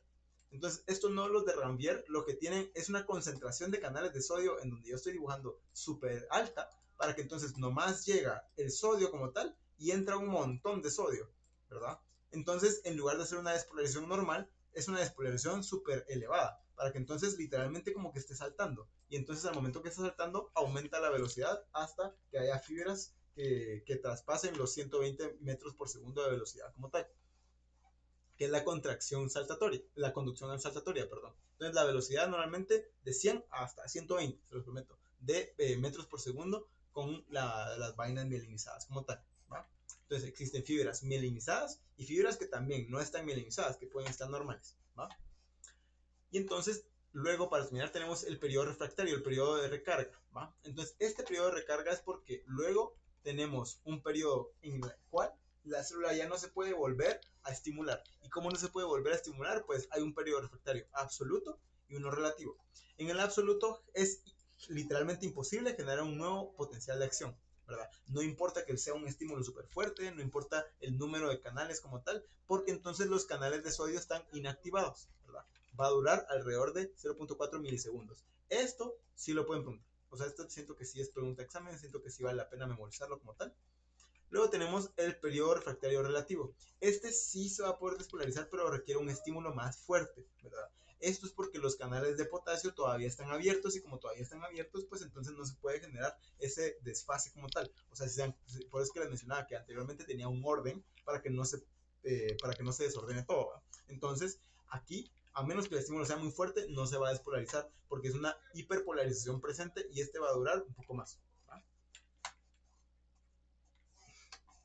Por último, el libro nos menciona de que, para terminar con lo de la teoría, y les prometo que lo del laboratorio la verdad es que sale más rápido, en anestésicos básicamente locales, lo que hacen es eso, es básicamente hiperpolarizar las células, para que entonces de esa manera hiperpolarizan las células nerviosas, para que el estímulo entonces no se note, ¿verdad? Entonces van a notar la sensación como que me están tocando, pero no voy a notar el dolor porque las fibras de dolor van a estar hiperpolarizadas, de manera que entonces estén en un periodo refractario en el cual se están recargando. Y por lo mismo entonces están hiperpolarizadas, es imposible, en lugar de estar acá, están hiperpolarizadas, entonces están mucho más negativas para que aunque genere un estímulo, no llega al umbral, por lo mismo entonces se mantiene normal, ¿va? O sea, ya no puede llegar al más 35 que es por la ley de todo o nada, ¿no? Entonces, al momento, eso fue lo de teoría. Ahorita comenzamos entonces con laboratorio, ¿va? Entonces, el laboratorio básicamente les van a hablar y revisen también el manual, ¿verdad? Pero entonces, conforme a los capítulos de Guyton, hablan de líquidos, básicamente, que es bastante básico. Entonces, hablan de transporte, de líquidos en el cuerpo y de electrolitos, ¿va? Entonces, el capítulo 4 es el capítulo 4 y 25, pues en el capítulo 4 tenemos el transporte de las sustancias a través de las membranas celulares. Entonces, comencemos con la composición de los líquidos corporales. Aquí está la tabla que yo les mencionaba, que es como la que está mejor hecha, se podría decir. Entonces, esta tabla muestra las concentraciones en el líquido extracelular y en el líquido intracelular y las diferencias. ¿Va? Yo les recomendaría que se la memorizaran, la verdad, porque sirve principalmente, o así de fijo, esto, el sodio y el potasio, ¿verdad? Y probablemente los otros electrolitos importantes sería tal vez el calcio, y sí, el calcio y el cloro. Hasta ahí siento yo. Y el bicarbonato, tal vez. Entonces, esto al final lo que nos tiene que evidenciar es la diferencia de concentraciones entre un plasma y el citoplasma como tal, ¿verdad? Entonces, el líquido extracelular va a ser rico en sodio, rico en cloro, mientras que el intracelular va a ser rico en potasio, fosfatos, proteínas, ¿entienden? Basados en esta tabla, ¿va? Entonces, la membrana celular es responsable de mantener estas diferencias de manera constante, ¿va? Entonces, todo esto es por la bicapa lipídica de la célula como tal, que ustedes ya vieron en primer año, ¿va? Entonces, la bicapa lipídica al final entonces permite una selección semipermeable de las estructuras y algunas cosas pasan como que si no tuvieran que pedir permiso, otras pasan por proteínas transportadoras y otras que genuinamente van a cambiar su conformación para que puedan pasar las estructuras como tal. Entonces, esta va a ser permeable a sustancias liposolubles, ¿verdad? E impermeable a sustancias hidrosolubles. Por lo mismo de que entonces aquí tiene la cabeza, los fosfatos y todo, y entonces por lo mismo al final, liposolubles. Todo lo que venga liposolubles va a pasar normalmente sin ningún problema. Mientras que las hidrosolubles, aquí ustedes pueden ver, por ejemplo, los iones, ¿verdad? Los electrolitos, la glucosa, la urea, al final es hidrosoluble. Entonces, necesita que pasen a través de proteínas, ¿va? Eso sí, el hecho que me digan que pase a través de proteínas no significa que ya esté gastando energías. Es decir, hay proteínas, que ahorita lo vamos a ver, proteínas como esta que simplemente existen como si fuera un túnel. Y entonces, así como existen acá, pues entonces simplemente pasan y yo no necesito de que se involucre ningún tipo de energía como tal. Va. Entonces, luego en los tipos de proteínas tenemos proteínas de canal y proteínas transportadoras. Las proteínas de canal es las que yo les mencioné. Miren, esto literalmente es como un túnel en donde aquí yo quiero pasar y simplemente paso y ya, o sea, no me piden más, no pido energía, no pido ningún tipo de cosa. Entonces, normalmente permite el movimiento de agua, iones específicos, pero de manera libre, ¿va? O sea, si, por ejemplo, hay iones que no van a caber aquí por su tamaño, pero imagínense que sí quepo, pues entonces simplemente puedo pasar y entonces me voy a basar por medio del gradiente de concentración normalmente, ¿va? Pero hay otras proteínas transportadoras, que son estas, que entonces se van a unir a las moléculas y van a sufrir un cambio conformacional, esto es bien importante saberlo, es un cambio conformacional para moverlas, es decir, cambio conformacional significa literalmente cambian de forma para que puedan funcionar. Entonces, aquí miramos de que la proteína está así, luego entonces se va a cerrar para que tenga el soluto en medio, y luego literalmente se va a abrir para que el soluto ya pueda pasar. Si se dan cuenta, cambió literalmente de forma y por lo mismo normalmente las transportadoras van a utilizar ATP. Ahorita lo vamos a ver. Y después esta imagen solo para que miren de que pues, la proteína en la vida real pues probablemente no se mira así, sino que recuérdense que están plegadas y todo, y normalmente entonces esta va a ser la proteína, que es un desmadre y todo, y aquí va a pasar entonces las cosas, ¿no? Entonces, miremos la diferencia entre difusión y transporte activo. La difusión va a ser pasiva, mientras que el transporte pues obviamente va a ser activo. Entonces, la energía cinética molecular va a generar un movimiento aleatorio. Es decir, aquí yo tengo los solutos que van a estar moviéndose y literal imagínense que este es un soluto y lo van a estar siguiendo, pues el soluto va a estar aquí. Porque físicamente pues no tiene como que un camino establecido, no es como que esté flotando, simplemente literalmente está moviéndose cada rato. Entonces, esto normalmente la difusión va a ser a favor del gradiente de concentración. Entonces, como es a favor del gradiente de concentración, no va a gastar energía, porque literalmente es que yo, como les mencionaba, tengo una membrana semipermeable acá, 3 solutos acá y un montón de solutos acá. Entonces, volvemos a ver de que este, por ejemplo, va a estar aquí, va a estar aquí, y de la nada se topa y pum, y pasa, ¿verdad? Eso es lo que normalmente pasa, y por lo mismo es a favor del gradiente de concentración, porque esto normalmente el agua se va a ir hacia donde tiene, perdón, sería entonces se va a ir para acá, porque es de donde tiene menos a donde tiene más soluto. Va, hasta ahí todo normal. Entonces no gasta energía. Mientras que el transporte activo va a mover las sustancias, pero va a ser en contra del gradiente. Es decir, como lo estábamos viendo acá. Imagínense acá que había un montón de gradiente y aquí solo habían 3. Pues entonces, aquí que había un montón, normalmente de menos gradiente va a pasar el agua a más, ¿verdad? El agua. Pero entonces, imagínense, yo quiero pasar algo en contra del gradiente. Entonces, para que pase de este lado, pues ya no va a pasar solito. Ahí sí necesito energía y por lo mismo va a utilizar el ATP. Si se recuerdan, entonces el ATP es básicamente energía potencial, es decir, energía encapsulada, como que si fuera una energía en una botella. Entonces, como es energía ahí guardada, pues entonces es adenosin trifosfato, porque entonces tiene 3 fosfatos. Y si yo rompo un enlace, pues entonces ese enlace va a liberar la energía. Y como libera la energía, pues entonces ahora en lugar de ser ATP, que es tri, pues entonces ahora va a ser ADP, ¿verdad? Ya no tiene la misma energía guardada como el ATP. Pero entonces esto por eso es que le llaman la moneda de intercambio energético en el cuerpo, porque entonces es literalmente como que si yo tuviera mi billetera y tengo entonces aquí con el ATP, tengo entonces 3 monedas y por lo mismo es como, bueno, esto me va a costar una moneda, pues yo saco esa moneda y ahora en lugar de ATP tengo ADP, ¿verdad? Y con eso pagué, con esa energía potencial que yo tenía ahí. Entonces, las diferencias van a ser, por ejemplo, acá, que entonces en el transporte, y esto normalmente sí es una imagen que la verdad la pueden encontrar en Google, pues, pero o sea, lo que voy es, apréndanselo de esta manera para que miren que el transporte pasivo tiene 2 principales y el transporte activo, aunque aquí no lo muestre, pero también tiene 2 principales, que ahorita la vamos a ver. Entonces, difusión simple, difusión facilitada, y normalmente aquí va a ser el cotransporte y el contratransporte, ¿verdad? En el transporte activo. Esto va a gastar energía y esto no va a gastar energía. Entonces, al momento, fácil. Miremos acá una célula en la cual entonces miramos las diferentes concentraciones de electrolitos y miramos que entonces el sodio tiene poquito, el potasio tiene un montón, mientras que afuera el potasio es poquito y el sodio es grande. Entonces, esto al final va a generar de que se generen esos intercambios en donde cosas entran y cosas salen. Ahorita, al momento tienen que verlo nada más así. Ahora, en la difusión simple se va a producir el intercambio sin interacción de proteínas transportadoras. Es decir, ¿se recuerdan estas proteínas que vimos acá? Pues ni siquiera van a utilizar estas. O sea, la difusión simple es literalmente aquí tengo un soluto y va a pasar, ¿va? Y para que pase probablemente entonces tiene que ser liposoluble, porque entonces si es hidrosoluble sin necesita de proteínas. Entonces, difusión simple literalmente va a pasar sin pedirle permiso a nada, ¿va? ¿Qué es lo que necesita? También necesita que sea de tamaño correcto, que sea liposoluble normalmente, ¿verdad? Entonces tiene 2 rutas principales. ¿Va? Ruta 1, a través de la bicapa lipídica, si es liposoluble, como habíamos visto. Si es hidrosoluble, fijo va a necesitar una proteína porque solito no va a pasar. ¿Va?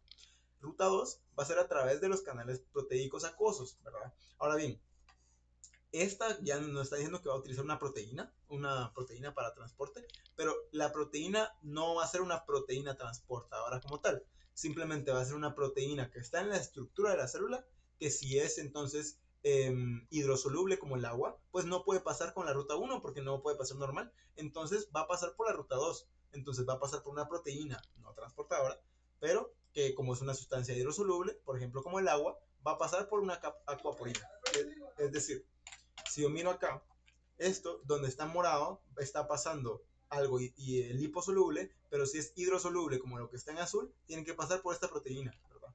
Entonces va a ser una proteína normalmente de canal, ¿va? Entonces, aquí volvemos a ver las diferencias en las concentraciones del cuadro como tal. Y entonces miramos lo de las compuertas, porque entonces, primero, tenemos que saber que los canales van a ser altamente selectivos. Entonces el canal de potasio va a permitir el paso del potasio, pero no del sodio, ¿verdad? Por el tamaño y por la estructura y todo. Y el canal de sodio va a estar revestido entonces de cargas negativas que van a atraer al sodio deshidratado, ¿verdad? Esta palabra deshidratado probablemente se la van a mencionar en el laboratorio. A mi parecer no es tan importante, pero a veces la hacen fácil. Entonces, luego, los canales pueden abrirse o cerrarse para regular la permeabilidad. Esto va a depender del voltaje. Ahora bien, que dependa de voltaje no significa que es lo mismo a que utilice ATP. O sea, eso se lo tienen que grabar, que no es lo mismo. Entonces, activación por voltaje significa que si yo tengo aquí mi célula, ¿verdad? Imagínense esto, que habíamos mencionado que tiene un potencial de menos 90 normalmente, pues entonces si al final esto se despolariza, ¿verdad? No estoy utilizando ATP, pero se despolariza y ahora entonces en lugar de menos 90, como se despolarizó, imagínense llega al más 35, ¿va? Ahora es más positiva. Pues se despolarizó, entonces la membrana, como por la ley de todo o nada, va a estar toda la membrana despolarizada.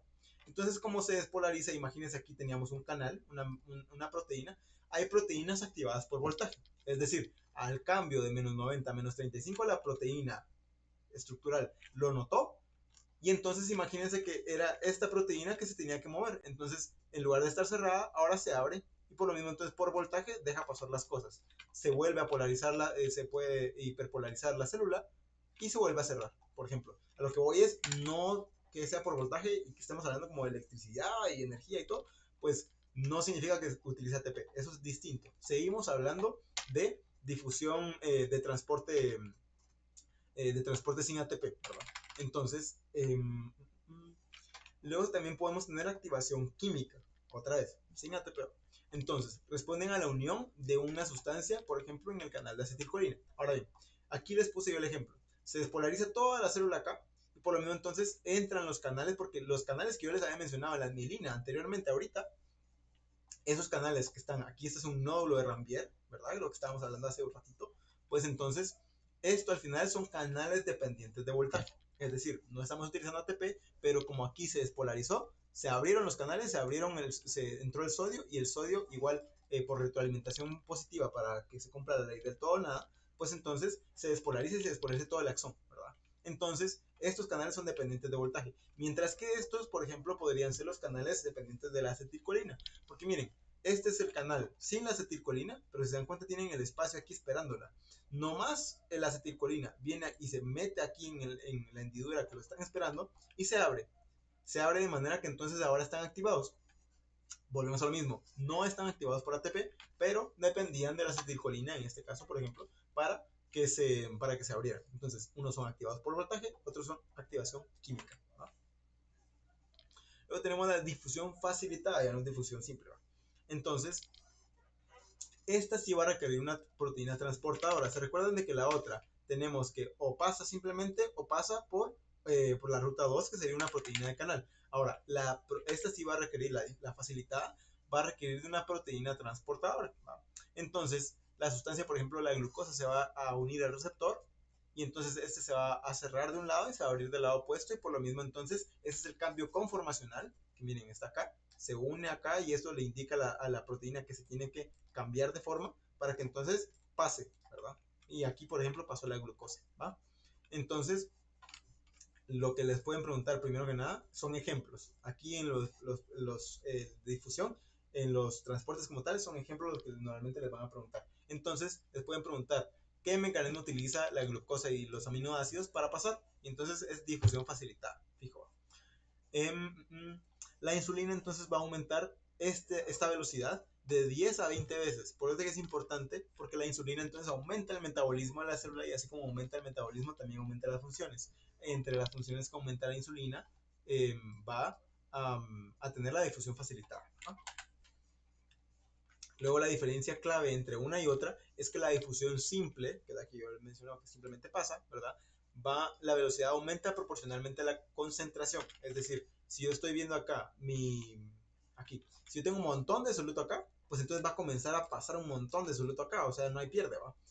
Mientras que la otra, la facilitada, depende entonces del cambio conformacional que estábamos viendo acá. Y se dan cuenta, eso por más rápido que sea, por más rápido de que la insulina entonces aumente esta velocidad en la que se cambia la proteína en estas tres formas para que pase una cosa a otra, pues tiene una velocidad límite, y por lo mismo entonces mencionan que la difusión facilitada tiene una velocidad máxima. Esto también siento que se les pueden preguntar, por lo mismo de que es mucho entendimiento. Y aquí está la gráfica que yo les mencionaba. Entonces, la difusión facilitada, si se dan cuenta, comienza más rápido, pero tiene una velocidad máxima porque hay una velocidad máxima en la cual las proteínas se pueden cambiar de forma, ¿verdad? Entonces, aquí se va a quedar, no va a pasar. Mientras que esta, a manera que aumenta la concentración de la sustancia, ¿verdad? Que es para acá, a manera que aumenta la concentración, aumenta la velocidad de difusión, porque a más concentración, entonces simplemente va a pasar más, ¿verdad? A diferencia de la otra que tiene que cambiar la forma de la proteína, ¿va?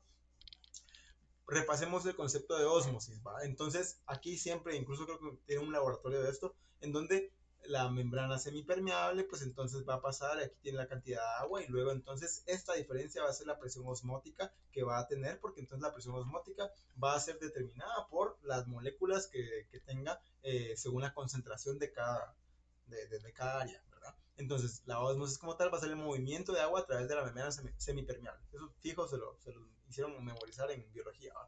Entonces, lo que ustedes tienen que memorizarse fijo para el resto de la vida es que el agua se va a mover de la zona de agua pura hacia la zona con solutos. ¿Por qué? Porque como les menciono, si ustedes tienen un vaso de agua pura y echan una gota de colorante, pues la gota no se va a quedar ahí concentrada. La gota va a tratar entonces de difuminarse y de entonces esparcirse a todo el vaso para que ustedes regresen en una hora, hicieron un colorante amarillo, pues ahora todo el vaso está amarillo. No se mantuvo la gota ahí, porque entonces, si son hidrosolubles, pues entonces se van a llevar, y si son liposolubles, pues igual. Ahora, si son contrarios, pues ya es otro tema. Pero entonces, el objetivo es diluir. La ósmosis lo que quiere es diluir. No le gusta tener concentraciones aquí todas agarradas, sino que mejor tenemos la misma cantidad de concentración, y si para eso se necesita más agua, para que tengamos la misma cantidad de dilución, pues entonces le envía más agua al lado, por más de que, si se dan cuenta, aquí tiene más agua y aquí tiene menos agua, ¿no? Por la presión osmótica. Entonces, la presión osmótica es la presión necesaria para detener la osmosis como tal, es decir, para que se quede así, ¿verdad? Entonces, esta va a depender del número de partículas por unidad de volumen, no de la masa de las partículas y tampoco de los enlaces que tenga, de la naturaleza de la partícula como tal, simplemente del número de partículas que tenga. Entonces, si yo tengo una molécula que tiene tres partículas en la molécula como tal, pues entonces eso va a aumentar la presión osmótica por más que una que solo tiene una, por ejemplo, ¿verdad? La osmolaridad, entonces, porque es un término que también le vamos a utilizar un montón, es la concentración osmótica, que normalmente va a ser expresada en osmoles, pero que entonces va a ser básicamente esto, de que si aquí está más concentrado y aquí está menos concentrado, pues ahora lo vamos a definir con términos de osmolaridad, es decir, de osmoles dentro de cada litro, ¿verdad? Entonces, aquí se los puse como extra porque creo que no los mencionan en este capítulo, pero fijo, se los pueden preguntar en algún momento del año. La osmolaridad plasmática normal del ser humano es de 275 a 295. Entonces, esto memorícenselo como tal porque fijo se lo van a preguntar en algún punto. Y miren, aquí cabal está lo que les mencionaba, de que la presión osmótica, pues es literal esto, que es la cantidad de agua que es necesaria para que pare, ¿verdad? Para que pare la difusión y que entonces ya todo esté diluido de manera similar. Ahora, ya pasemos con el transporte activo primario. Se dan cuenta, ya faltan poquitas diapositivas. Entonces, el transporte activo primario fijo va a utilizar energía directamente. Ahora bien, ¿por qué les hablo de directamente? Porque si se dan cuenta es transporte activo primario. Hay un transporte activo secundario. ¿Va? Entonces, el transporte activo secundario no va a utilizar energía directamente. Esa va a utilizar la energía de este transporte activo primario. ¿Va? ¿Cómo así? ¿Va? Entonces, este va a mover moléculas en contra del gradiente, ¿verdad? Entonces, como les menciono, aquí hay un montón de entonces, como les mencioné, aquí hay un montón de gradiente, aquí hay poco gradiente, pues entonces, si yo quiero que pase del montón de gradiente al poco, pues entonces yo necesito utilizar energía, porque de otra manera normalmente va a ser del otro lado, ¿va? De otra manera. Entonces, por lo mismo, utilizo la energía para pasar una cosa de un lado a otro, literal, ya. Ese es el transporte activo primario. Ahora bien, el transporte activo secundario que ahorita vamos a ver es, sabiendo que esto va a pasar, aprovecho. Aprovecho porque si también, o sea, imagínense que esta era la persona que quería pasar al otro lado, pues también su sobrinito quería pasar y por lo mismo se lo pongo aquí para que cuando pasen, pasen los dos. Así, solo gasté por una, pero pasaron los dos, ¿verdad? Ahora bien, si al momento de que pasa este también se va a abrir la proteína y entonces al momento de que se abre la proteína yo puedo aprovechar para que este que quería salir en lugar de entrar, pues de una vez puede pasar. Este es el secundario, mientras que el primario es simplemente alguien quiere pasar de un lado al otro y lo hace, utilizando energía, porque de otra manera no iba a poder pasar. ¿No? Entonces, este se utiliza ATP. ¿No? Entonces, ejemplos de transporte activo primario, muy importante, las bombas. Siempre que ustedes les mencionen las bombas, normalmente va a ser, o sea, si fijo va a ser transporte activo, pero entonces ustedes tienen que determinar si es primario o secundario. Entonces, por ejemplo, la bomba sodio-potasio, ¿verdad? Que entonces la habíamos mencionado, es muy importante porque todas las células van a tener una bomba sodio-potasio. La bomba de calcio, ustedes la van a ver muy importante cuando estudien la fisiología de la contracción muscular, ¿verdad? Porque ahí van a ver el sarcoplasma y todo eso que al final maneja concentraciones de calcio, que es un laboratorio muy bonito, por cierto, entonces lo van a ver más adelante. Ahorita no se preocupen por eso. La bomba de hidrogeniones también la van a ver más adelante, pero eso es más que nada en el estómago. Para mantener el ácido del estómago como tal, pues también tenemos una bomba de hidrogeniones, todas con transporte activo primario. ¿Por qué les menciono esto? Porque les pueden preguntar con ejemplos. Entonces, ustedes tienen, porque fijo se los van a preguntar así, o en algún punto de su vida. Entonces les van a decir, bomba de calcio, ¿qué tipo de transporte es? Entonces, a nivel de examen de laboratorio o de parcial, ustedes tienen que saber que es un transporte activo primario, ¿va? Porque entonces prioriza el calcio. Ahora bien, si el calcio se lleva a otra cosa consigo misma o saca otra cosa, pues eso ya es otro rollo que sería transporte activo secundario. Pero el primario es yo utilizo energía para pasar el calcio de un lugar a otro en contra del gradiente como tal. Va. Entonces, vamos a ver aquí. La bomba sodio potasio, como les menciono, presente en todas las células. Esto, como sí fijo, se lo tienen que saber, o sea, simplemente se los pueden preguntar, o cuando estén ustedes debatiendo en el laboratorio, fijo lo pueden pues, sacar ¿va? Como dato interesante y el doctor va a estar orgulloso de usted. Y entonces el mecanismo va a ser 3 iones afuera, 2 iones adentro, 3 iones de sodio y 2 iones de potasio. Entonces requiere la enzima que es la enzima ATPasa. ¿Por qué? Porque la enzima ATPasa es la que hace que el ATP venga y entonces pasa por medio de la ATPasa de manera que entonces se vuelve ADP y entonces libera la energía. ¿va? Libera la energía que nosotros necesitamos para generar ese cambio conformacional de las proteínas que van a generar ese transporte. ¿va? Esta entonces va a controlar voltaje y va a controlar volumen. Si les preguntan qué es lo que hace la bomba sodio potasio ATPasa, es controlar voltaje y controlar volumen. ¿Por qué va a controlar voltaje? Porque entonces, recuérdense, y por eso que les puse aquí como bomba Nokia, porque entonces recuérdense lo del sodio para afuera y el potasio para adentro. ¿va? Entonces, como al final va a ser de que hay una diferencia entre lo que saca y lo que entra, pues entonces, como el sodio va a ser 3 y el potasio van a ser 2, pues entonces siempre va a haber un remanente de 1. Entonces, normalmente, si esto sigue y sigue y sigue y sigue, pues normalmente me van a restar -1, -1, -1, y entonces cada vez se va a hacer más negativa y más negativa para volver a su estado basal, para el potencial de reposo que habíamos hablado anteriormente. Entonces, por lo mismo, controla voltaje, porque causa la diferencia de polaridad y mantiene el interior negativo. Mientras que en el volumen, controla dónde va el sodio, ¿verdad? Porque entonces si al final yo estoy sacando sodio, normalmente como ley de fisiología, a donde va el sodio va el agua, y apréndenselo así. Entonces, como el sodio está siendo sacado, pues entonces estoy sacando agua, ¿verdad? Porque estoy sacando más sodio de lo que estoy entrando yo potasio. Entonces, está sacando sodio, está sacando agua. Entonces, controla el volumen de la célula como tal. Ahora el transporte activo secundario. Este va a utilizar la energía, bueno, aquí aparece igual directamente, pero apréndanselo así, indirectamente. Entonces, utiliza la energía indirectamente. ¿Por qué? Porque este tipo de transporte, igual activo, pero este secundario, se va a dividir en dos. En un cotransporte y un contratransporte. Y se los pueden mencionar como cotransporte o antiporte. Y perdón, esto es al revés.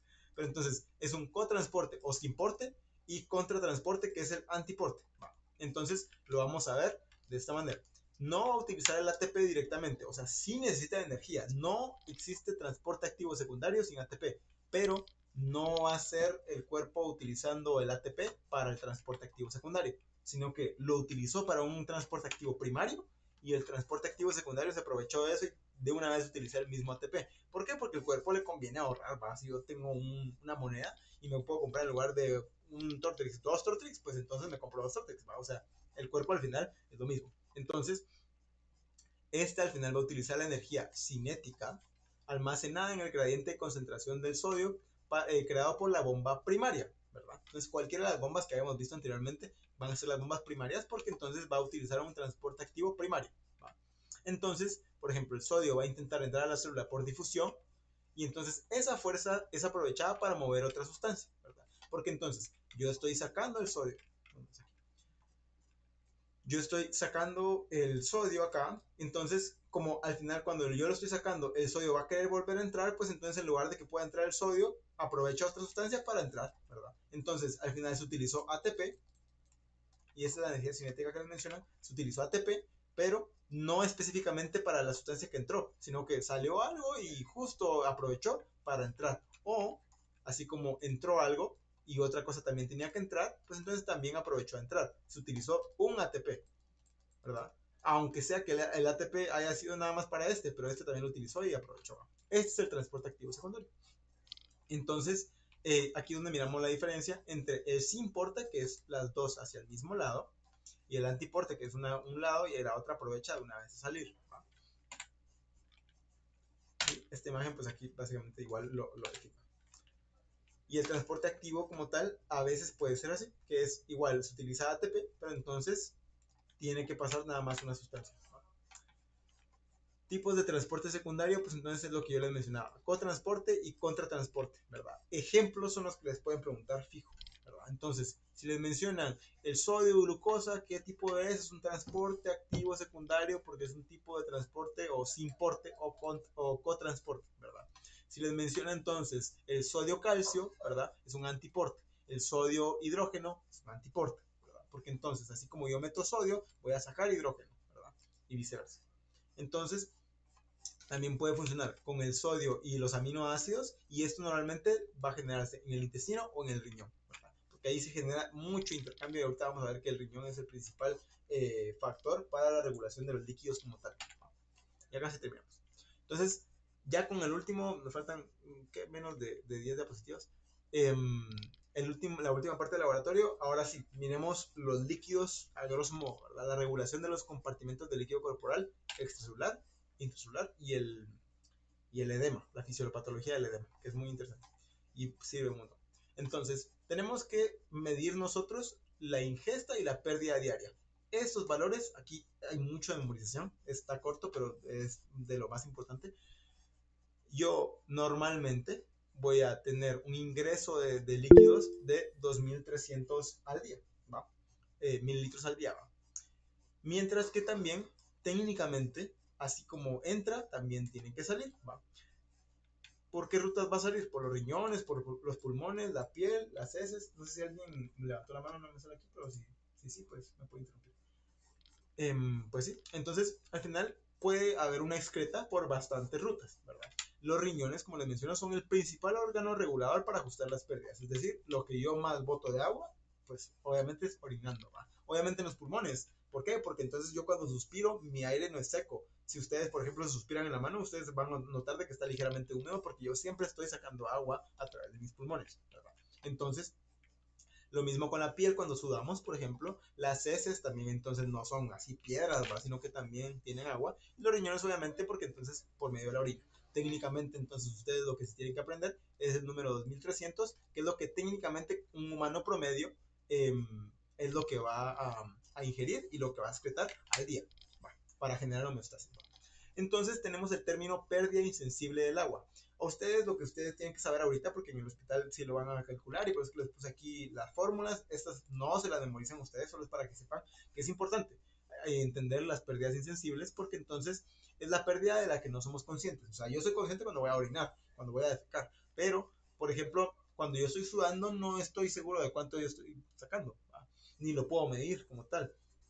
Pero incluso una más complicada todavía sería al suspirar. Por ejemplo, al respirar normal, lo que yo les mencionaba, la humedad del aire que nosotros sacamos, pues cómo podemos medir eso. O sea, de plano se puede medir, pero es muy complicado. Entonces, es la pérdida insensible del agua, lo que nosotros normalmente no podemos medir. Entonces, nosotros lo tenemos que asumir. Lo tenemos que asumir normalmente de que si estamos teniendo 2300 de ingesta diaria, la pérdida entonces aproximada de manera insensible va a ser de 700 ml al día. Igual, valor que se tienen que aprender, ¿verdad? Entonces, pregunta de examen. Las vías, entonces, por ejemplo, va a ser la evaporación por la difusión en la piel, ¿verdad? Y la evaporación de los pulmones, por ejemplo, con el aire expirado. Va. Luego, el agua corporal total, aquí es donde es de entender, básicamente este capítulo es de entender esto, este diagrama como tal.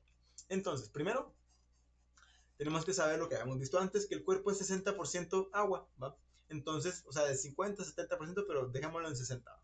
Entonces, un hombre adulto que, por lo mismo, entonces, el promedio, y por lo mismo, entonces, va a ser 70 kilogramos o 42 litros, ¿va? Entonces, en mujeres es menos, es aproximadamente el 50% es agua, ¿va? Debido al mayor porcentaje de la grasa y todo, que entonces la grasa normalmente contiene poca agua. Eso es de manera fisiológica, que las mujeres tienen mayor porcentaje de grasa, pues por manera fisiológica. Ahora bien, en ancianos va a ser menor, ¿verdad? En ancianos no va a ser un 60, probablemente va a ser un 50, lo que ustedes quieran. Y en bebés va a ser mayor. Porque entonces, si se dan cuenta, los ancianos son muy pasas, ¿va? Entonces, pues la uva es un adulto normal y entonces una ciruela, por ejemplo, sería un bebé porque tiene un montón de agua. O sea, los bebés son mucha agua y por lo mismo una pérdida de agua en un bebé es una deshidratación. Es muy delicada porque se pueden descompensar súper rápido. Y en los ancianos es al revés porque entonces son menos agua. Por lo mismo, entonces, en lugar de ser 60 son 50. En los bebés, en lugar de ser 60, son 70 o 75. ¿Va? Entonces, los dos grandes compartimentos van a ser el líquido intracelular y el líquido extracelular, que ahorita los vimos. Dentro de las células tenemos que 40% es el 40% del peso corporal. Dentro de las células, que habíamos mencionado que son billones. Entonces son aproximadamente 28 litros. Estos números ustedes se los tienen que aprender. Y luego, líquido extracelular, que sería fuera de las células, tenemos un 20% del peso corporal, ¿va? Que es aproximadamente 14 litros. Ahora bien, este 40 y este 20 son del 100%, o sea, no es conforme al 60. ¿Va? Entonces, yo tengo aquí mi 100% de peso corporal, en el cual 60% va a ser agua. Ese 60% no es como que 40% de ese 60, no, es que ese 60% se divide y entonces tengo 40% líquido intracelular, 20% líquido extracelular.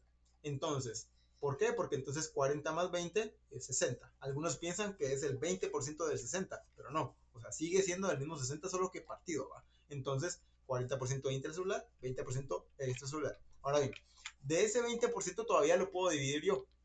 Volvemos al mismo. Si aquí yo miro plasma 5%, no es el 5% del 20%, no. O sea, es el 5% de todo el 100. ¿Va? Entonces, por lo mismo, el 5% va a ser plasma y el 15% va a ser líquido intersticial, que es el que yo les mencionaba, que es como el aire de las células, el que está, el medio interno, básicamente, ¿verdad? Y el plasma son el que vimos de que iba a llevar los nutrientes a las células como tal. Entonces, las subdivisiones como tal son las que ya habíamos mencionado. El líquido intersticial, pues entonces normalmente lo subdividen como 3/3 del líquido extracelular, ¿verdad? Que va a bañar los tejidos, y el plasma sanguíneo va a ser 1/4 del líquido extracelular, la parte líquida de la sangre. Estos van a estar separados por la membrana capilar. Entonces tenemos lo que habíamos visto anteriormente, ¿verdad? Tenemos las células, tenemos un capilar acá, y entonces ese capilar va a permitir que salga al mismo tiempo que entre también líquido, ¿va? La sangre, si la miramos, pues entonces se divide de la siguiente manera. Tenemos que el plasma va a ser esta parte, las plaquetas y leucocitos van a ser una parte mínima, y los eritrocitos pues va a ser ese sedimento que van, entonces estos van a conformar la sangre como tal. ¿Va? Entonces, aproximadamente tenemos 5 litros en el cuerpo, que va a conformar 7% del peso corporal. Estos números fijos se los van a preguntar. Estos específicamente probablemente no, porque está muy fácil, pero los demás, o sea, fijos. Entonces, esta está compuesta 60% de plasma y 40% de células. Esto sí se lo van a preguntar. El hematocrito entonces es el porcentaje de la sangre que son células, es decir, esto de acá. ¿Va? Entonces, específicamente de eritrocitos. Los valores normales van a ser 40% en hombres y 36% en mujeres, ¿va? De la sangre como tal, ¿va? De su composición.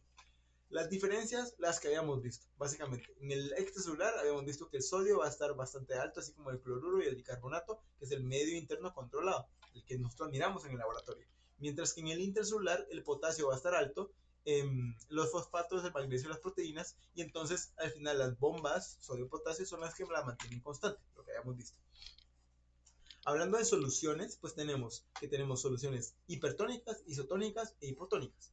Y estas son importantes porque para el manejo de pacientes sí son muy relevantes, ¿verdad? Entonces, isotónicas significa iso porque iso significa igual, ¿verdad? Entonces, es la misma osmolaridad que la célula normal, ¿verdad? Entonces, aproximadamente una solución isotónica, como habíamos visto en el parámetro normal, pues entonces de 280 a 300 miliosmoles para parámetros de laboratorio.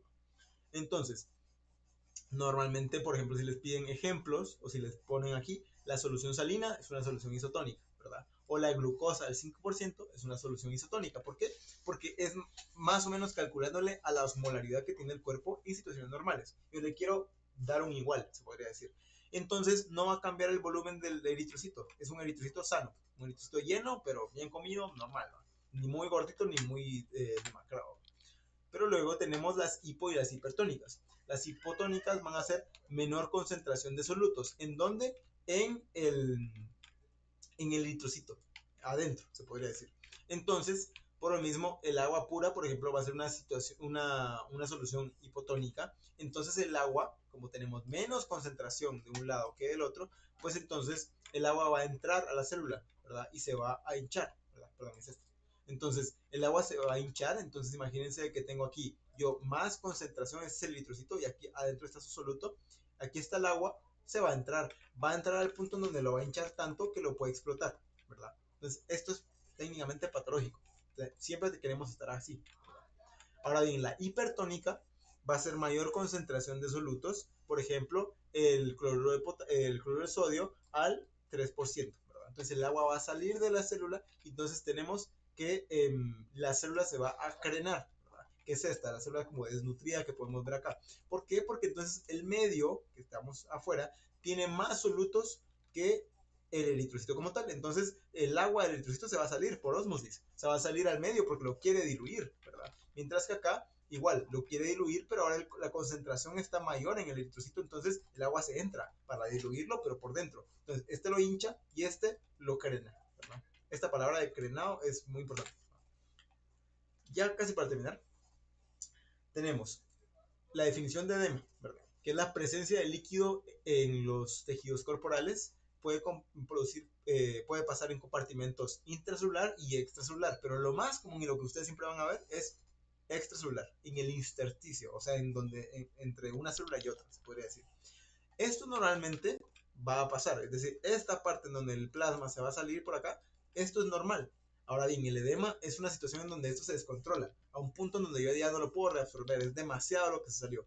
Entonces, miren aquí las células como estas divisiones permiten la salida y la entrada también de cosas, ¿va? En general, plasma, proteínas, todo. Normalmente proteínas no, pero entonces nutrientes se podría decir. Pero el edema es una situación descontrolada de esto. Entonces, hay 4 causas las cuales ustedes sí se aprenden, pero ahorita y para toda la vida, porque de verdad se las preguntan en todos lados, hasta en el hospital y todo. 4 causas de edema. Ustedes más adelante lo van a ver más a profundidad, pero ahorita en el capítulo lo menciona y de una vez es buena oportunidad porque probablemente se lo van a preguntar en el laboratorio. Entonces, como pregunta de examen, vamos a, ya por último, a explicar estas.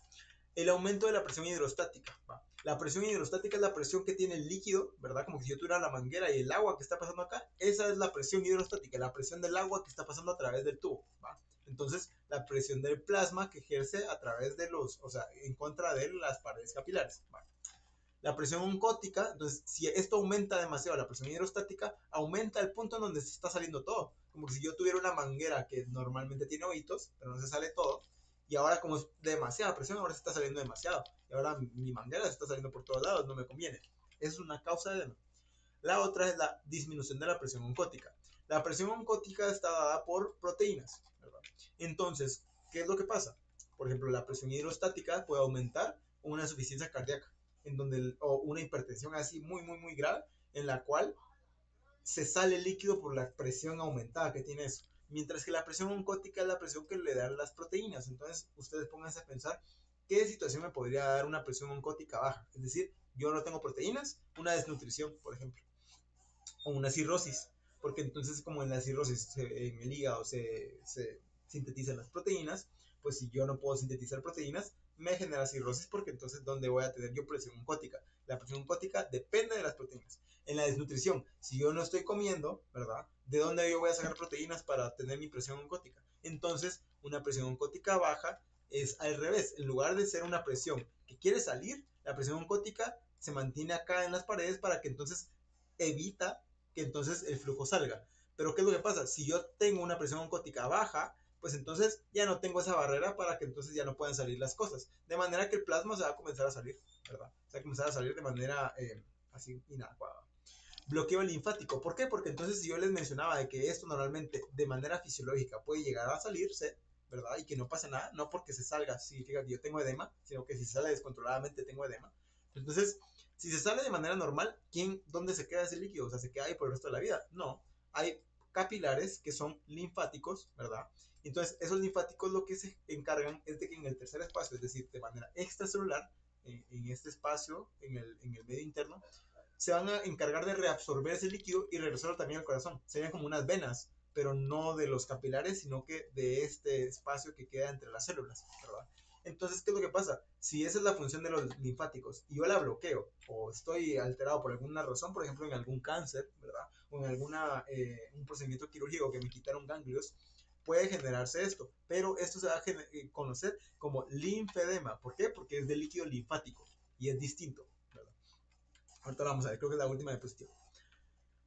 Y por último, el aumento de la permeabilidad capilar, como por ejemplo en alergias, en procesos inflamatorios, en donde por ejemplo tengo una roncha y se mira que entonces está súper inflamada. ¿Por qué? Porque entonces está saliendo el líquido porque aumenta la permeabilidad capilar. Es decir, yo paso de tener esto que es normal, entonces si se dan cuenta, las uniones de las células están bien pegaditas, a que por ejemplo una célula termina acá y la otra comienza hasta acá. Entonces se dan cuenta, en lugar de tener solo este espacio, tengo este gran espacio para que pueda pasar todo, ¿verdad? Entonces, ese es el aumento de la permeabilidad capilar y por lo mismo entonces se comienza a salir el líquido, básicamente. Por último entonces tenemos el gel intersticial, literalmente última diapositiva. Y entonces eso es lo que nos evita, primero, que ese líquido que está fuera de las células no se mueva como si fuéramos una bolsa vacía por medio de la gravedad, sino que entonces hace que genere una resistencia para que si yo estoy parado, pues el líquido se mantenga donde tiene que estar. Ahora bien, como este es el gel intersticial, del intersticio, valga la redundancia, que va a estar por aquí y por todo, entre medio de todas las células, ¿verdad? Entonces, este al final va a generar el linfedema, ¿verdad? Entonces, la fobia, pues que les puse la imagen acá, la fobia es esto. Yo tengo un paciente normal y un paciente con edema. Al paciente normal yo le presiono con el dedo y no le va a quedar marca.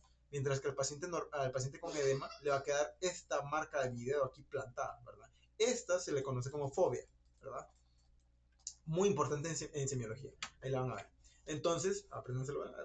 Pero entonces, la fobia existe en el edema normal, pero si es linfedema, como es el gel intersticial, no va a haber fobia. Eso se lo tienen que memorizar como ley de vida. En el linfedema no va a haber fobia, en el edema normal sí va a haber fobia. Y pues eso sería entonces, ya completamos el tema de hoy. No sé si hay alguna duda. ¿Se entendió? ¿Todo bien? ¿Todo bien? Bueno, entonces, pues esos serían los temas de la próxima semana. Si se dan cuenta, no están tan complicados, pero sí requieren bastante tiempo. Gracias, la verdad, por quedarse bastante tiempo aquí en la tutoría. Yo sé que fue cansado, no sé si hay alguna duda. Vi una mano levantada, pero no sé si fue sin querer. Pero entonces, sí, me miro ahí que levanta. Pero bueno, entonces, espero les haya servido. Cualquier cosa, si están interesados, sí, sí, sí, la grabación, ahorita estoy grabando, se termina la grabación y la voy a subir, probablemente a YouTube, entonces ahí se la mando, para si no pudieron estar en la clase completa. Más o menos cuántas páginas tiene cada capítulo? Fíjate que depende, los primeros, los de teoría creo que no son muchas, creo que el primerito creo que tiene como 6 páginas nada más. Ahora bien, va aumentando, pero si no, así un aproximado, porque no muy recuerdo, tal vez como unas 25 páginas en total, ¿verdad? Que se nota como bastante, pero para 4 capítulos la verdad es que no está mal. Entonces, pero sí es, o sea, es un poquito cargado, más porque se los prometo que sí vale la pena leer el manual, por lo menos un ratito antes de entrar al laboratorio, porque sí, a veces preguntan mucho el manual, más si les toca como Molina o alguien así que ellos hicieron el manual y por lo mismo como que les mama preguntar de ahí, pues entonces mejor si estudian el manual, la verdad. Hay algunos laboratorios muy bonitos, la verdad es que no recuerdo qué hacen, pero no sé si tienen corto, me imagino yo que sí, pero por lo mismo, realmente, sí, los resúmenes, ahorita en el grupo de nosotros, de mi mentor, les voy a pasar los resúmenes temáticos para que los puedan repasar, básicamente es como el resumen de las diapositivas como tal, y pues si están interesados en las tutorías, me pueden mandar un mensaje, y ahí lo miramos como tal. Ahorita en enero tenemos precio especial, entonces está barato, aprovecho. Y, y eso, entonces por el momento eso sería todo por hoy. Si no hay más dudas, pues aquí lo dejamos y que tengan feliz noche. Gracias por conectarse, de verdad, muchis. Que les vaya muy bien la próxima semana.